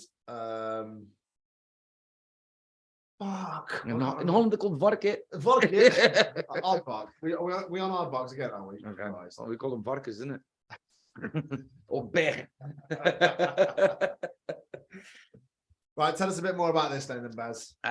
So yeah, they call it Viñas de Utopia because literally it's rural land. The project is in 2008 that they're sort of like, they got a consultant in to really reinvigorate these old forgotten vineyards that are sort of hidden in between. Mate, Coffee and chocolate. it's the price on this. Because I know what this costs. It's unbelievable for the money. This is a fantastic wine. The presentation of it, the embossed label. So this Beautiful this wax is, this seal. is 25 quid. There you If go, you use dude. Spain 20, this is a £20 wine. It's unbelievable. That drinks a lot better than a £20 wine. It's unbelievable. So in 2008, Bodega Saura acquired the property, which the sort of like plots of vineyard came with it. They got Jose Maria Vicente, got him to help out on the viticultural or the oenologist side of the business and really reinvigorate sort of old forgotten vines. These are old goblet trained vines that they're gnarly, that they've been there for ages, deep roots. They really sort of wanted to create something a little bit special here, and I think they've done a fantastic job. Mostly you see Monastrell in this area, and Garnacha is usually made from the older vines. They do 3 wines within their portfolio. They do a 100% Monastrell, 100% Garnacha, and a blend of the two. That's it. Right. Nothing else that they make. It's focus, specialize, excel. They acquired the property in 2009. In 2015, they created this project which is called the Wines of Utopia. So to really sort of look after the wildness of the land. There's, if you look at the website, there's like springboks and loads of local flora because it's Springboks. well, I don't know, man, mountain goats, whatever. Like Spanish springbok, my child. Just like Springboks. gambling about. In Holland, we call them boks. Spanish lions and tigers, Spanish elephants all over the place, Spanish anaconda. There's probably no anacondas there, but yeah, wild boar. You've got mountain goats. Sanglier. That's what the French call those wild boars. Sanglier. Thank God. Cinghiali in Tuscany and Italy. Thank God you found out. I remembered it, mate. Loads of it's a bit of a wild wine in essence, you know. Yeah, for the, sure. the land almost translates into the juice. Do you know what I mean? That's Wild is quite a good way to describe it, actually. there's loads of wild herbaceous notes in there. It's bit of a red kind of- fruit, but it's like a kind of scrappiness. I love it. as well. I love it. I think this is a great wine. Great food wine. This one. It's the late tackle after the ball. Sorry, right. It's the late tackle after the ball has gone. The sucker punch after the bell sounds. The superhero villain returning for one last cutscene. You think it's over, but it comes back for more. I love Fucking that. yes. That's Bring amazing. us more of them tasting notes. Christ on a bike. Can you send me that tasting note? Because I think I'm going to put that on our website because that's absolutely. I think you're going to read it whilst pleasuring yourself later. So the wines are made fully organic. Now that's relatively easy. Sean says which cheese with this one. Sean, pick one of the 2 cheeses that are left. It's probably going to be Taleggio, isn't No, it? It's going to be no, Taleggio or no, some no. sort of blue. Actually, it's the triangular one, which is Mrs. Kirkham's Lancashire. Oh, I like a Mrs. Kirkham's Lancashire. Correction, it's got quite a bit of a bluey cheese flavour to it, actually. So I don't like blue cheese. It's because you have the flavor profile of a child. Actually, I eat black licorice. And you lick it like it. So you're a sociopathic child. So listen to me now. Yeah, hear me now. So the wines are made Still. fully organic, which is easy to achieve over here because it's nice and hot. So there's minimal disease pressure because there's no moisture in the vineyards. 3,000 hours of sunlight in a day and all that. You know. Yeah, yeah, I know, right? This is why bends the time, space-time continuum. Have a little look at our website. I don't know if it's that good. Have a little Bodega Saura. Have a little look at our website, particularly the interactive map is something I had so much fun with. No, Shall I show people the interactive map? it's really, really cool. And you know, you can see the springboks, you can see the anacondas, and all that kind of stuff. The Springbok. Manual harvest into small crates. So minimal intervention in the vineyards. And just let the fruit do what it does. Ripens, go in there and full phenolic ripen, just pluck. Exactly. The grapes of the vine into small 10-kilogram crates, which is tiny, so that there's no immediate pressing, which means it keeps the fruit in pristine condition, goes immediately to the vineyard. And as you see at the interactive map, see how close it is to the bodega where the wine gets made. So quick transportation to the bodega, close to the plots, 50%. whole bunch. So if you look at that one, see the little bit of leafage and see all the stems in there. No one else can see that apart from me. Oh, okay, brilliant. Remember that picture that Tom shared with you earlier, the one that he said that was rubbish because I gave it to him.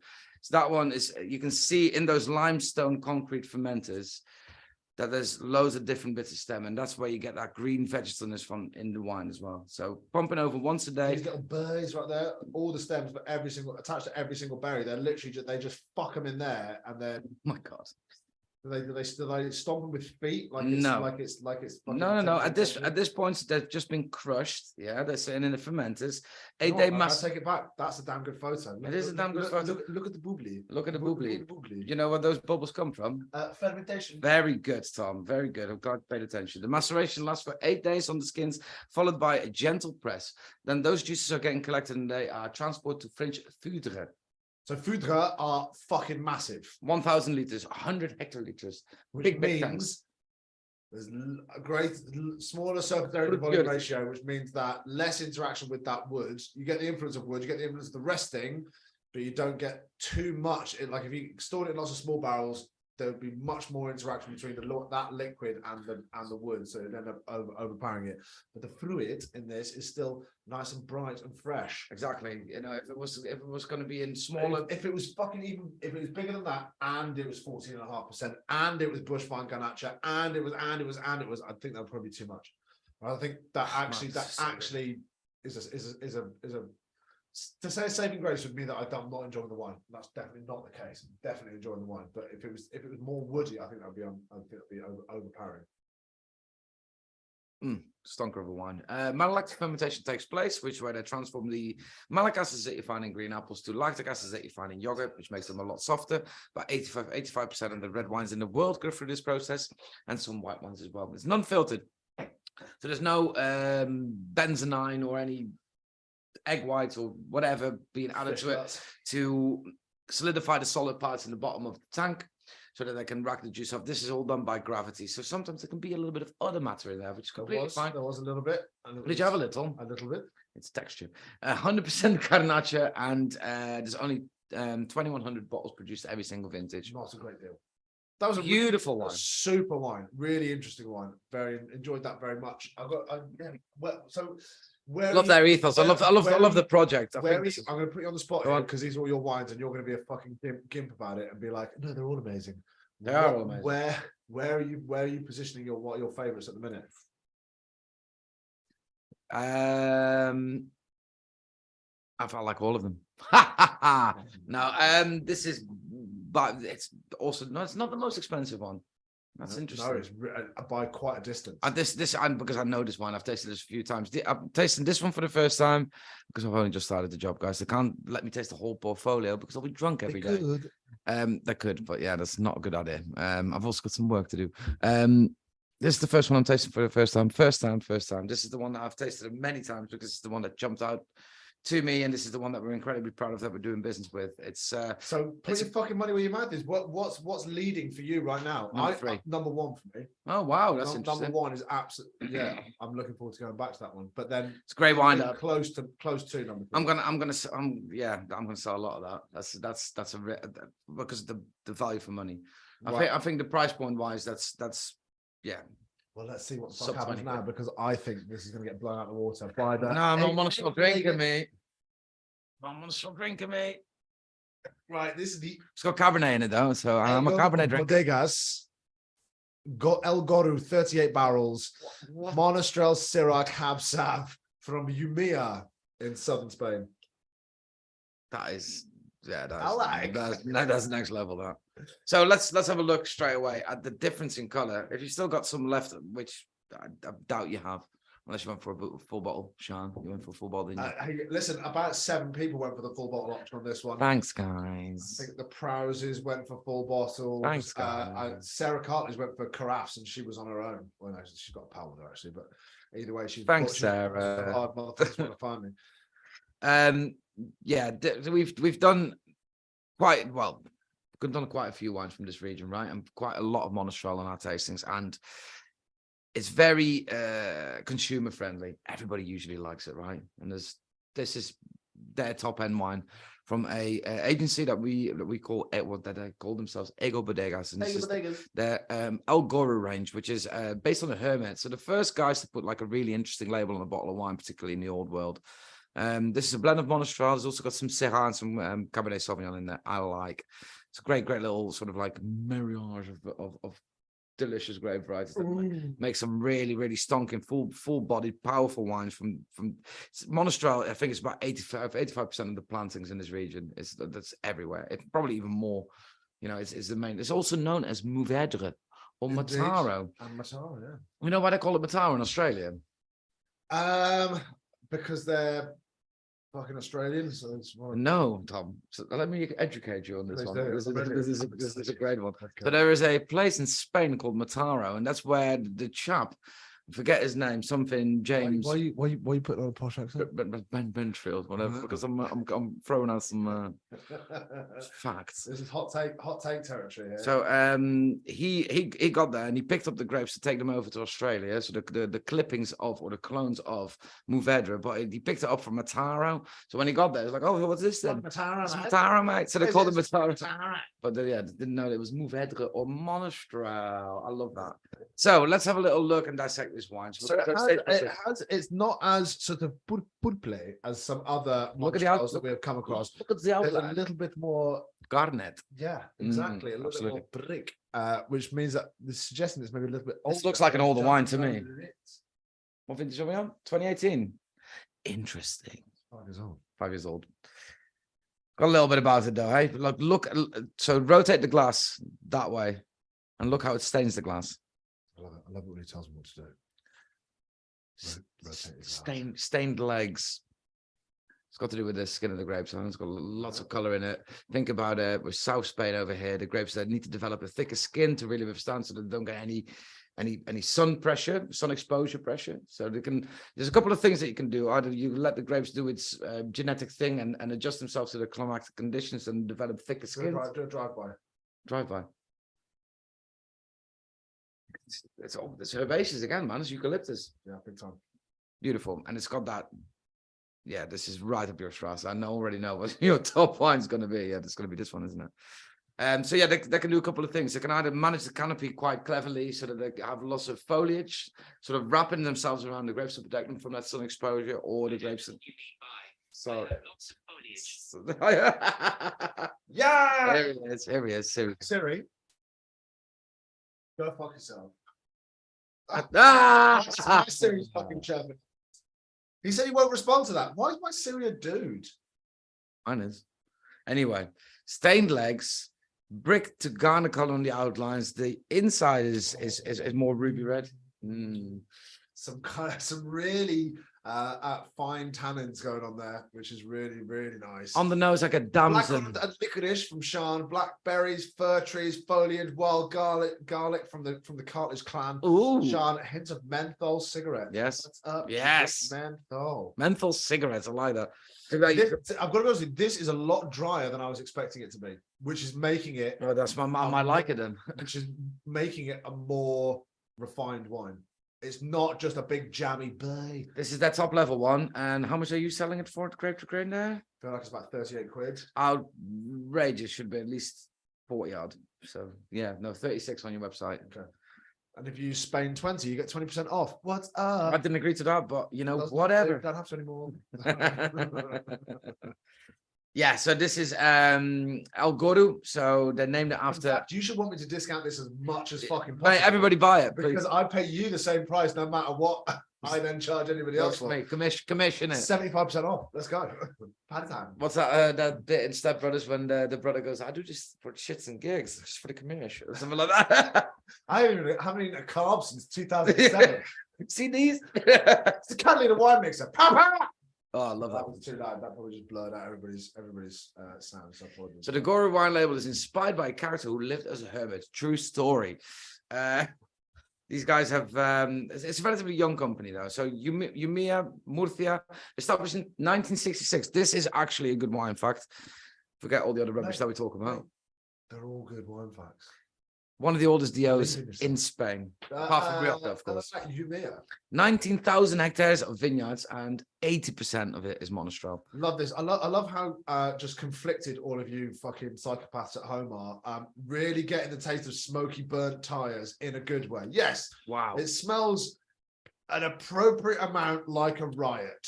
That's exactly what it smells like. It smells like people are setting fires to fucking cars. That's amazing. That's It's amazing. really, really good. That's amazing. I've got Wow. That's still Don't going. judge me And I if it love smells like Calpol. I'm not going to judge you. I'm not Black- judging you. it's If it blackcurrant, smells isn't like it? Calpol and that you drink 2.5 bottles of Calpol a day, then I'll judge you. But Hey, listen, this is another little bit of a fact that I found out. You know Phylloxera, right? Ravaged all the way through I know Europe. Phylloxera. Do you know Phylloxera? So at home, Phyl- ladies and gentlemen? For the people that don't know at home, and I'm pretty sure that most of you guys do because you've been on so many Don't of these assume. stations. Don't assume. I know. I should They assume. want to hear you talk, Barry, because you are an intelligent guy. Phylloxera was a disease that ravaged its way through Europe specifically. It was a type of locust that came over from America on the boats and it laid its larvae. This is sensational. Fill me up. Laid its larvae inside the European rootstock of the Vinissus vinifera, which is the varietals of grapevine you can make wine out of. And it ravaged. It literally made the vines die from the inside out. So everything had to be replanted, had to be pulled out. They didn't replanted. believe it when it first came along, did they? They came along, they were like, what the fuck is causing this? They're like, I don't know. It's like, what's going on here? Yeah. So then, yeah, exactly. Brushing the aphids off, and they little did they realize that Horrible that was disease, fucking it up. because we know now that the older the vine, the deeper the roots, the older the vine, the more expressive the Darker fruit. the cherry, the sweeter the juice. My The chap. more, the more expressive the fruit Damn. eventually Damn that becomes. stuff. And all the wines had to be regrafted. So grafted meant that they had to import American rootstock, plant that here in Europe, and then graft Vinissus vinifera on there so that the rootstock would be immune to the locust larvae. And then, so literally make an incision with the saw in that American rootstock. Jam, tie, Exactly. like duct tape. And right? they would merge, and then so it would have Phylloxera immune rootstock with European grape varieties growing on this American rootstock, which is So that's mind-boggling how that's they came what up with Phylloxera that. was. What's that got to do with this? so. Phylloxera never got to this part. Really? I So thought the whole of Europe was fuckoed by it. hold on. The region was never struck by phylloxera in the early outbreak in the 1900s, which meant significant economical growth because all the French wine merchants, it was the only place to really get wine in Europe, was from Jumia. Right. So in the first kind of way, because after that they then imported rootstock and all that kind of stuff. But They were still trying to figure out how to New World save was it. too far away, so they still needed European produced wine to satisfy markets. The Bordelais, who were unable to sell their heavy wines to the British, who liked that heavy style of wine more than they did Burgundian wines, Burgundian reds. They like the heavy claret style Bordeaux's. They then went to the south of Spain, where phylloxera had not yet reached, and therefore spent all of their fucking cash in the south of Spain, giving the wine industry in the south of Spain a fucking big hard on that it hadn't had previously. Massive Because they economic. were the only fuckers still able to make wine. Correct. Love how that shit works. However, eventually and unexpectedly, in 1989, phylloxera still hit, and In 1989. and everything had to be grafted, replanted like the rest of Europe, reducing its production by about 60%, which was obviously a bit of a blow. And that carried on for the next 5 years. Ego Bodegas was established by Santos Ortiz, who is native Spanish, and then his Spanish. Romanian partner, Iona Paunescu, who's Romanian, and she is going to be featured on one of our upcoming tastings with female winemakers. International Women's Day. Correct. So they started this little project just over 20 years ago, 2011. And the first, like I said before, the first forward-thinking modern concept where when wine is not just about a pretty chateau on the label, it's also something that is a little bit eye-catching. And they've got the sort of like hairy little Dimitris looking Goru wine label on there. Nobody watched this notion. To be Sean, you know Dimitri. Right, okay, so we are in south of Spain again, right? You can see the name right there, Jumia, right? So we are, instead of it being here in between Buyas and Caravaca de la Cruz, we are Jumia, just up here, is somebody based. And again, wild, fucking dry as shit, gaffs, pretty mad, pretty intense. I've got a nice little video for you. Nice little video. Do you want a little video? I'll give you a little video. And we'll include a little bit of sound, but not too much.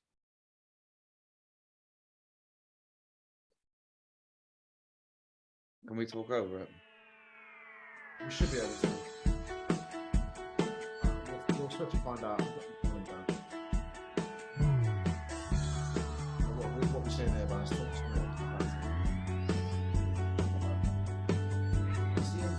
Windmills, flowers, blossom. This is one of the wineries. So you've got 3 wineries. No, this is just one winery. Oh, okay. And these guys, they Like that sounds like big fan of that. Big fan of a that. little bit of a sheep. They're looking at what's going to really want to capture quality of water. Okay. Good wines. Down to them working on. Love that. Gnarly as fuck, man. Look at that. This is one of the 6 days where it rained in Umea. During harvest as well, that's not good. Look at this soil, limestone topsoil. Yeah. All manual harvest. Low to the ground, gnarly bush farming. You can't send a machine out there. And it's like it's designed to make it fucking difficult to Oh, harvest. look at all these barrels. You know, the best 38 barrels of the day of winery. But that's what's called 38 barrels, because it's the top rated 38 barrels. Correct. This is their flagship top wine. The winery was actually built in I'm a big fan of turning that music off actually, because it's fucking dreadful. 2011. The winery was built. 2013 was their first vintage. Just a few kilometers away from Umea. 35 hectare estate, which is planted with mostly Monastral, as you might expect.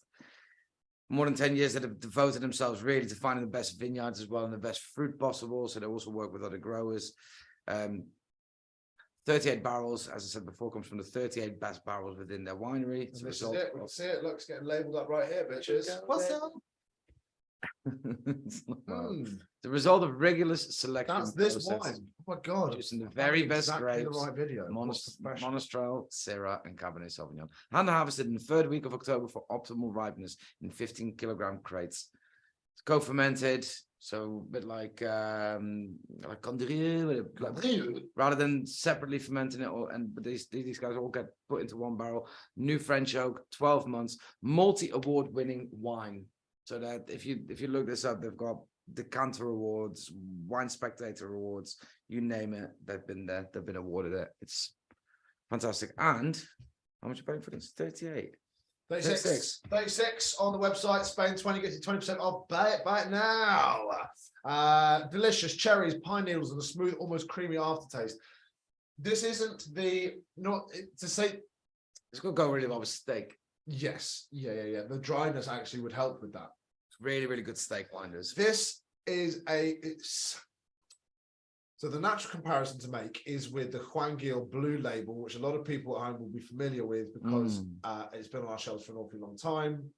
We constantly have it in stock at some point in one of the If you can get it. We can get it. Well, actually, no, it's actually been quite easy to get hold of this one. Because the most expensive one. Label that you can get hold of. But also the comparison bears to be made because that is also Monastral, Syrah, and Cab as a combination of 3 different grapes that go into that wine. This feels like a more refined version of that Juan Gil Blue Label. I think this is a step up from that, but it's cheaper, which is Yeah, because I'm giving you good prices in it. It's just worth pointing out as well that we make some other wines from this particular winery. We do a Rosado, we do a Blanco, which is made from Muscatel. We do a entry level one, which is like sub £20, really, really cool. And then we do the Marinette Monastral Syrah blend, which is on one of the. Marinette is going to be on the International Women's Day tasting. That's going to be it's what Monastral Syrah, so no Cabernet in that one. no cab in that one. Yeah, no, fantastic. Really privileged to work with such a great producer. I think the value for money with this one is something that is something to really focus about for me. Yeah, really, really great. Love this one. Super duper wine, really very good, and unsurprisingly, my favorite wine of the night so far. Is it? yeah, definitely. But it's a gentle nudge of that Nereda in second place, which I still think was fantastic. Right, guys, it's time for our 1, 2, 3. Let us know what you thought were your favorite wines tonight, Baz. Give us your 1, 2, 3, please, mate.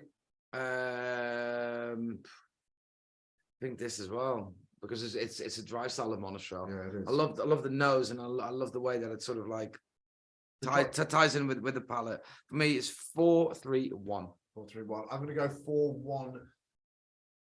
Oh, no, that's very tough, actually. I can't see a situation, but I'd be happily proved wrong, where I would pick number 2. So for that reason, I think it's just because it's so unusual. Exactly. It's why it's in last place for me. But it is fascinating. It's not. And a really great addition to any tasting, and it would be a fascinating wine to use in a wine flight. It's a fascinating wine to use pairing with food. A fascinating wine to use to show progression. It'd be a fascinating wine to choose to show the impact of oak aging. Okay, but I'm going to go 4-1-3 for me. I think we're going to get Rafa involved because we, like I said, you know, we're his main agency for so many years. You know, we've got such an amazing relationship. His entry levels Rioja are fantastic. I think it would be a great thing to do in store with you guys or online like this with the Meet the Maker. Why not both? I think he would be well up for that. There we go. Sean and Dunk, both of them 4-1-3, hoping 2 makes good gravy.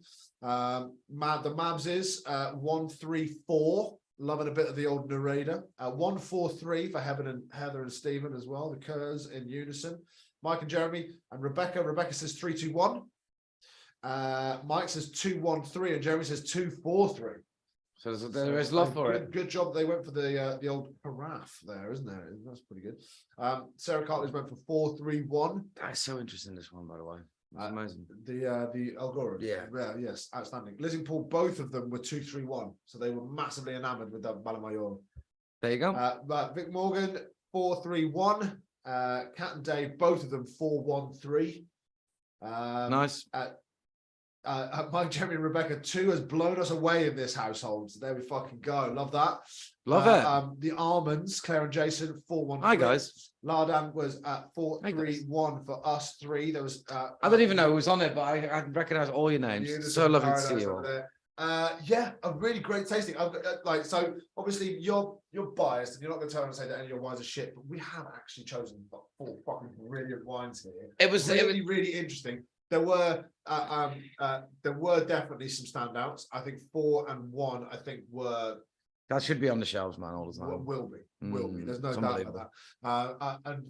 And it's really great to toe dip, and it's great to do some stuff with the new portfolio. How you finding the change in pace and all that kind of stuff? For me, this is, you know, something that, you know, I've always wanted to do. You know, I always wanted to delve deeper into the wine world, and for me to be sort of like part of a relatively smallish organization where, you know, my voice is actually heard. Yeah. You know, they're asking me. We were talking off camera before we started about where you see this going and what you want to end up doing and all the rest of it and how integrated you are with it, and it just seemed like that's exactly, you know. Yeah, you know, when I interviewed for this job, which was a rigorous interview process anyway, but when I sat down and they were asking me sort of like what you want to do in your wine career, so I want to be a buyer eventually, not knowing that I was actually pitching for my boss's job, because that's what he does. But he understands my ambition, and he understands, you know, that I've got, you know, I'd like to think that I've got a pretty good palate. So yeah, he's getting me involved in all sorts of great concepts. You know, we import some tanks of wine where we get to put our own labels on bottles, and, you know, boardroom discussions of what those labels should look like. I've got input in that. You know, when there's a new agency that he's sort of looking at, he gets me into the office. So, come and taste these wines for me. What do you think? You know, my opinion is actually it matters, which is great. You know, if you work for a bigger organization, you're just almost like a peon on a chessboard, or just nothing but a number. So you're the owner. So everything that you say is the law. Yeah. But when you move into a bigger organization, I guess it can be a slightly difficult transition to all of it, from being like just the decision maker, like I want to do this, so it's going to happen, to then you then have to work as part of the team. So it's great that it sounds like that's it's not just a sales role, even though my job is sales, you know, but I look after my accounts. You know, I've got a really beautiful range of customers, you guys included, and some other old friends and new people. So I meet people all the time. I get to talk about wine all the time, which is obviously my passion. I get to drink a lot of great wines, and I also get to help out to grow our portfolio, because we're still looking to constantly develop, and there's loads of exciting days in it. Yeah. Have you got? So you did a trip to Lekker Amsterdam. Yeah. Have you got any more trips? Yeah. There's well, we don't just do wine. We've also got great beers, like probably some brands that you guys might recognize, like Krombacher. Krombacher is going to be in the shops very soon. Well, we are the main reason why people might recognize that brand. So it's Germany's #1 selling beer. It's one of the biggest producers right near, I think it's Bochum. But yeah, they've invited me down, but since in Germany, I'm not that keen. Not that keen. No, I'm joking. How pumped are you to be flogging Kraut wine? Well, there are some good Germany agencies that we've got as well. But yeah, I met the chap called Stefan a couple of weeks back. Took him around Manchester. Yeah, man, it's right up my street. This kind of work, it's talking about booze and educating people, and creating wine lists for people who have not necessarily got the expertise and they struggle with the sort of like wine aspect of their business, even though it is a big part of any hospitality business, but not everybody's got the wine knowledge. So that's where I come into play really nicely and fit in and help them out and get consumers excited about it as well. Yeah, it's great. I'm loving it. Miss all the lovely people I go to Granger. You're not going to be too much of a stranger. You still live around the corner. Still live around the corner. Live tastings. You're in store tomorrow. I'm in Prestwich tomorrow, so come and see us for a glass. I think at the start of March, you're in there on a Thursday doing new Barry wines on the shelves and all of that kind of stuff. So that'll be very exciting. So you're definitely not going to be a stranger. And we've got plenty of these coming up, and more as well, which is quite exciting. This is a great platform for me to also really delve into, because I've only 6-7 weeks into the job. You get handed a whole portfolio of over 100 wines. Figure it out, man. It's like, well, how? It's like, but for me, because, I do a lot of prep when it comes to these tastings, even though I don't get half of it out what I want to say, but, That's most likely my fault. I do a lot of prep into this and really get on the skin, and that way it's a double-edged sword. I get to learn about all my lovely producers that I work with. I follow them all on Instagram. There's a little bit of activity. If you guys don't follow me already, at Morgan Row Bars, and you can see the lovely wines that we carry within our portfolio. If you follow Grapes Grain, you'll go back through any of our stories or any of our posts on our grid, and you'll find Morgan Row Bars reference. Give him a follow, and you can keep up to date. And if you like any of his wines, let us know, and we'll get them in and have them on the shelves for you. Boys, Joe, if you've got any questions for Baz in his new job, including how frequently do you shave your head? Are you really that grey? And how much of a fucking weekend warrior are you now? I'm not giving you shit, obviously, but anyway, let us know in the comments on the YouTube or on Zoom. For those of you that went in for it, we're gonna have a little go at a rather special bonus wine. This is the Bodegas LAN Culmen Reserva, which is a fucking outrageous, not just single vineyard, single plot within a single vineyard expression of Reserva Rioja. Now, remember what I was mentioning earlier on? The big thing about LAN, and for me, the best Rioja producers, is that they don't necessarily max out their time in wood for their category, Crianza, Reserva, Gran Reserva, something like up to 6 months, you can call it Crianza. Up to 18 months, you can call it Reserva. Up to 36 months and over, you can call it a Gran Reserva, something like that. But the big thing is, how long do they spend them aging in bottle after having aged them in the barrel? This is called Culmen. Culmen means epitome. It's from the Pago El Rincon, which is a hyper fucking top end parcel of wine within the Viña Lanciano vineyard from Bodegas LAN. If you remember the picture that I accidentally put up earlier on, it's the one that's surrounded, it's in the middle of a meander, so it's got that water flowing around the outside of it, this perfect little pocket of wine, I like surrounded by the river Ebro in Rioja Alavesa. I've got to say, Bodegas LAN, the whole range is absolutely spectacular. They do Crianza Reserva, Gran Reserva, which is their sort of core range. They've got their Vinho Lanciano, which is their single vineyard expression. They do the D12. Remember that one? Yeah. Which is Crianza. Crianza, so youngish wine, but it's in Spain. They say, the D12 cask or keg or tank or whatever. It's only for the locals, so they don't export it at all. But yeah, that's. I mean, they do. It's obviously a fucking marketing. But they've got two different single vineyard expressions, which are sort of like their top end wines. This is one of them. We have had this in the shop, and I think I bought that by accident back then as well. Like, because this is a £100 bottle of wine. Specifically, actually, That's what right. This is let me find out exactly. This is 95.5 quid a bottle. If you use Spain Amazing. 20, that brings that down to a ridiculous 76, 77 pound a bottle. I wouldn't do that for If you you. use it for nothing else in your life, use the discount code to get 20 quid off this fucking bottle of Absolute Fire. Let's find out whether or not it's worth the fucking hype. Because that's the reason why we put these bonus wines on there, is so that we can have some absolutely Wild card. loopy The fucking wild wine. card. Exactly. On the California road tripping tasting at the start of April. Stag's Leap, yeah. It's not Stag's Leap. I ain't coming. Pine Ridge Napa Cabernet Sauvignon. The Cardifrati producer spotlight. We've got the Petro del Cerro, Oh, which is I've the never tried that. Amarone della Valpolicella. Nice. For the Malbec one, we've got the Bodegas Colomé Altura Maxima Malbec. Oh, I've never tried that. Which is gonna be pretty good as well. So the International Women's Day, I think we've got Verve and Bal, which is a Cremant, and then we've got the Love that one. we've got the Red Queen Oh, by- Dandelion. by Dandelion Top Vineyards, the top end Shiraz from them, which is going to be particularly interesting. I can't remember what was the bonus wine that we did for. When I think of the Red Queen, I always think of Tracy Keogh, because she went into Hang and Ditch RIP, and she picked up. Oh, I know that label. It's Dandelion, but it's the grey label, and there was no price on it or something, which is like it's a 70 quid bottle of wine. I just got two. And she came to me, she's like, I was outraged. It's like no, Picked up a really Take the wrong expensive bottle. bottle. Yeah, brilliant. But there's no price on it. That's a little bit snide. I don't know, man. You know, Ben. We're Ben, yeah. So the bonus wine, we've got a Sauternes. Oh, that's what we've got. That's what we've got on the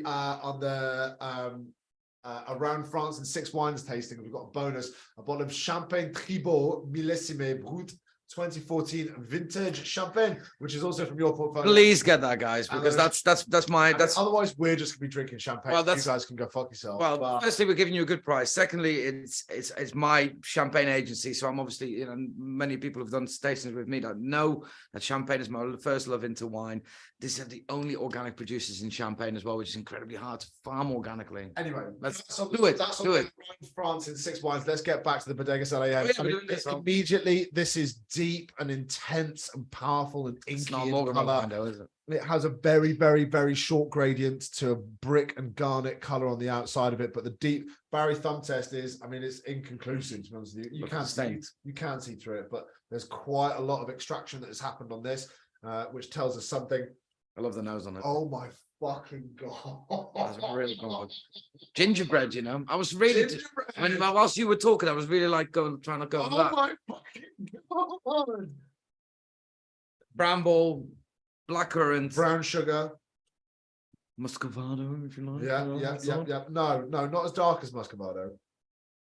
It's leathery, oaky, Oh, earthy. that is Yeah, that's amazing. right. So no exaggeration. So that bottle of I- wine I- costs I'm more not- than all my wines combined. That's not fair. That's not That's- fair. It's the bonus bottle. That's not It's the not bonus fair. bottle. It has to be something loopy. I Terra can't. I Sera Cottage, can't. balsamic vinegar, basil and herbs, furniture polish, piney, all in a good way. I like the balsamic note. Yeah, absolutely. I agree with that.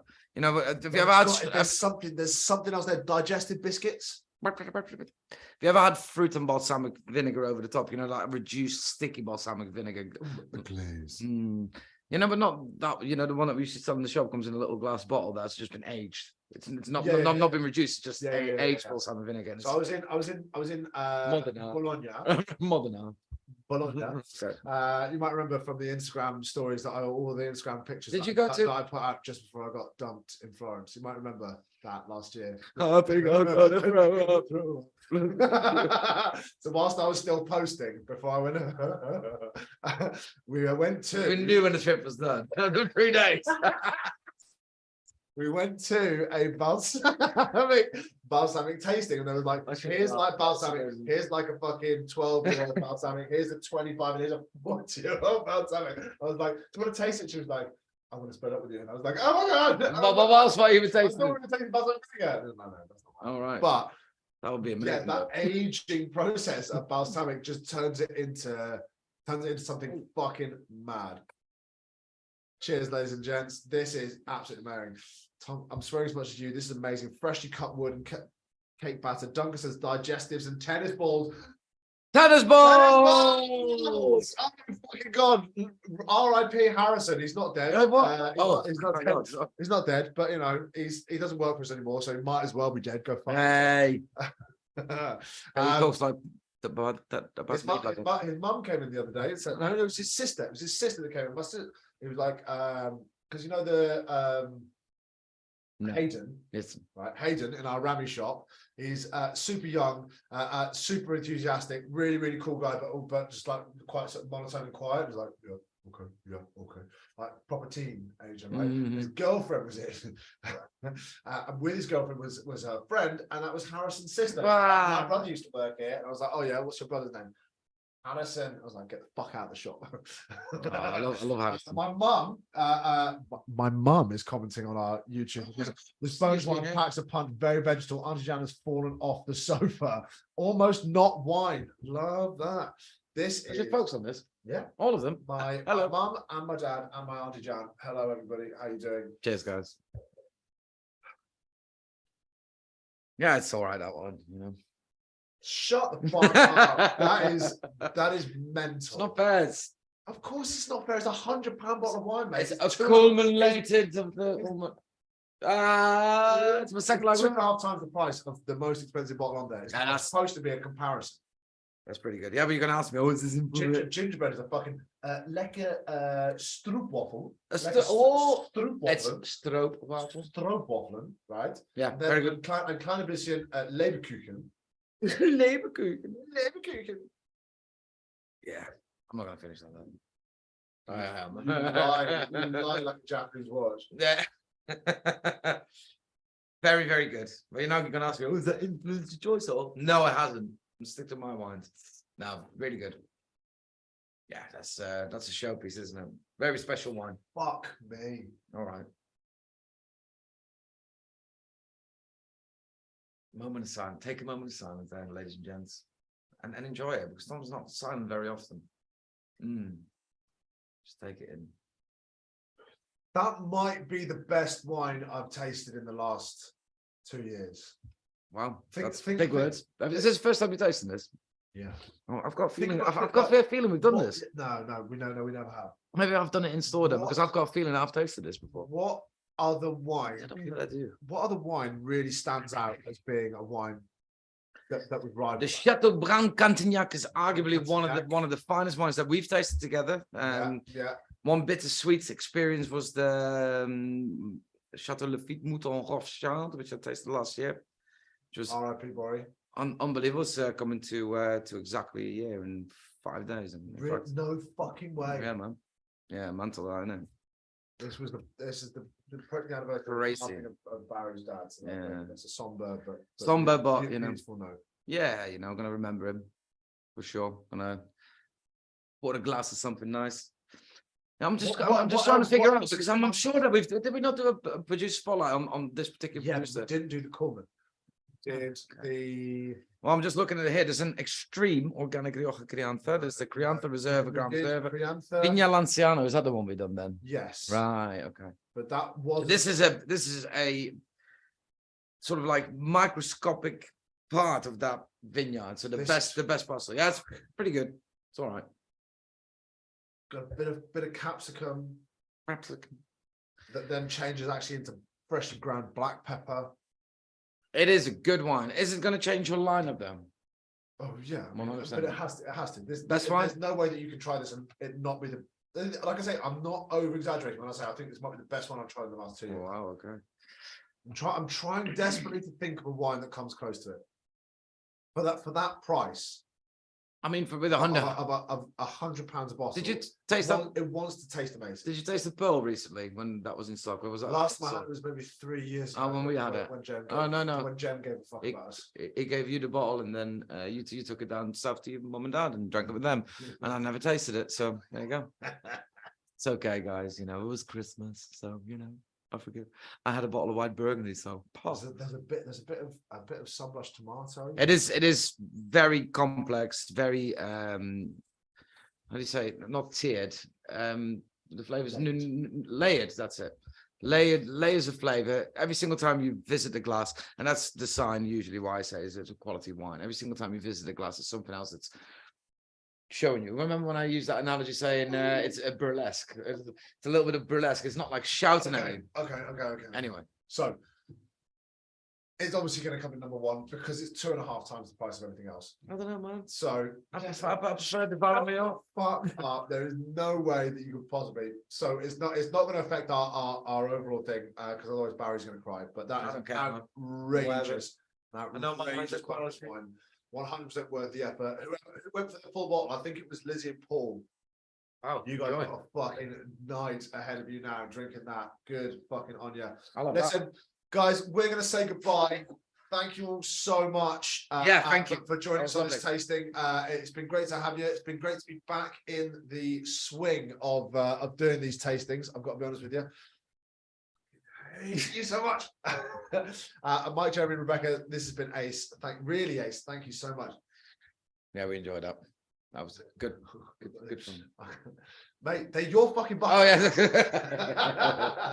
It has been great. We can't hopefully see you guys on the next one. What is the next one, Tom? So I can put in my Next diary. one is Around France and 6 Wines. I think that's on the 7th of March. Can't do that date, mate. I also don't think that it's that day. Okay.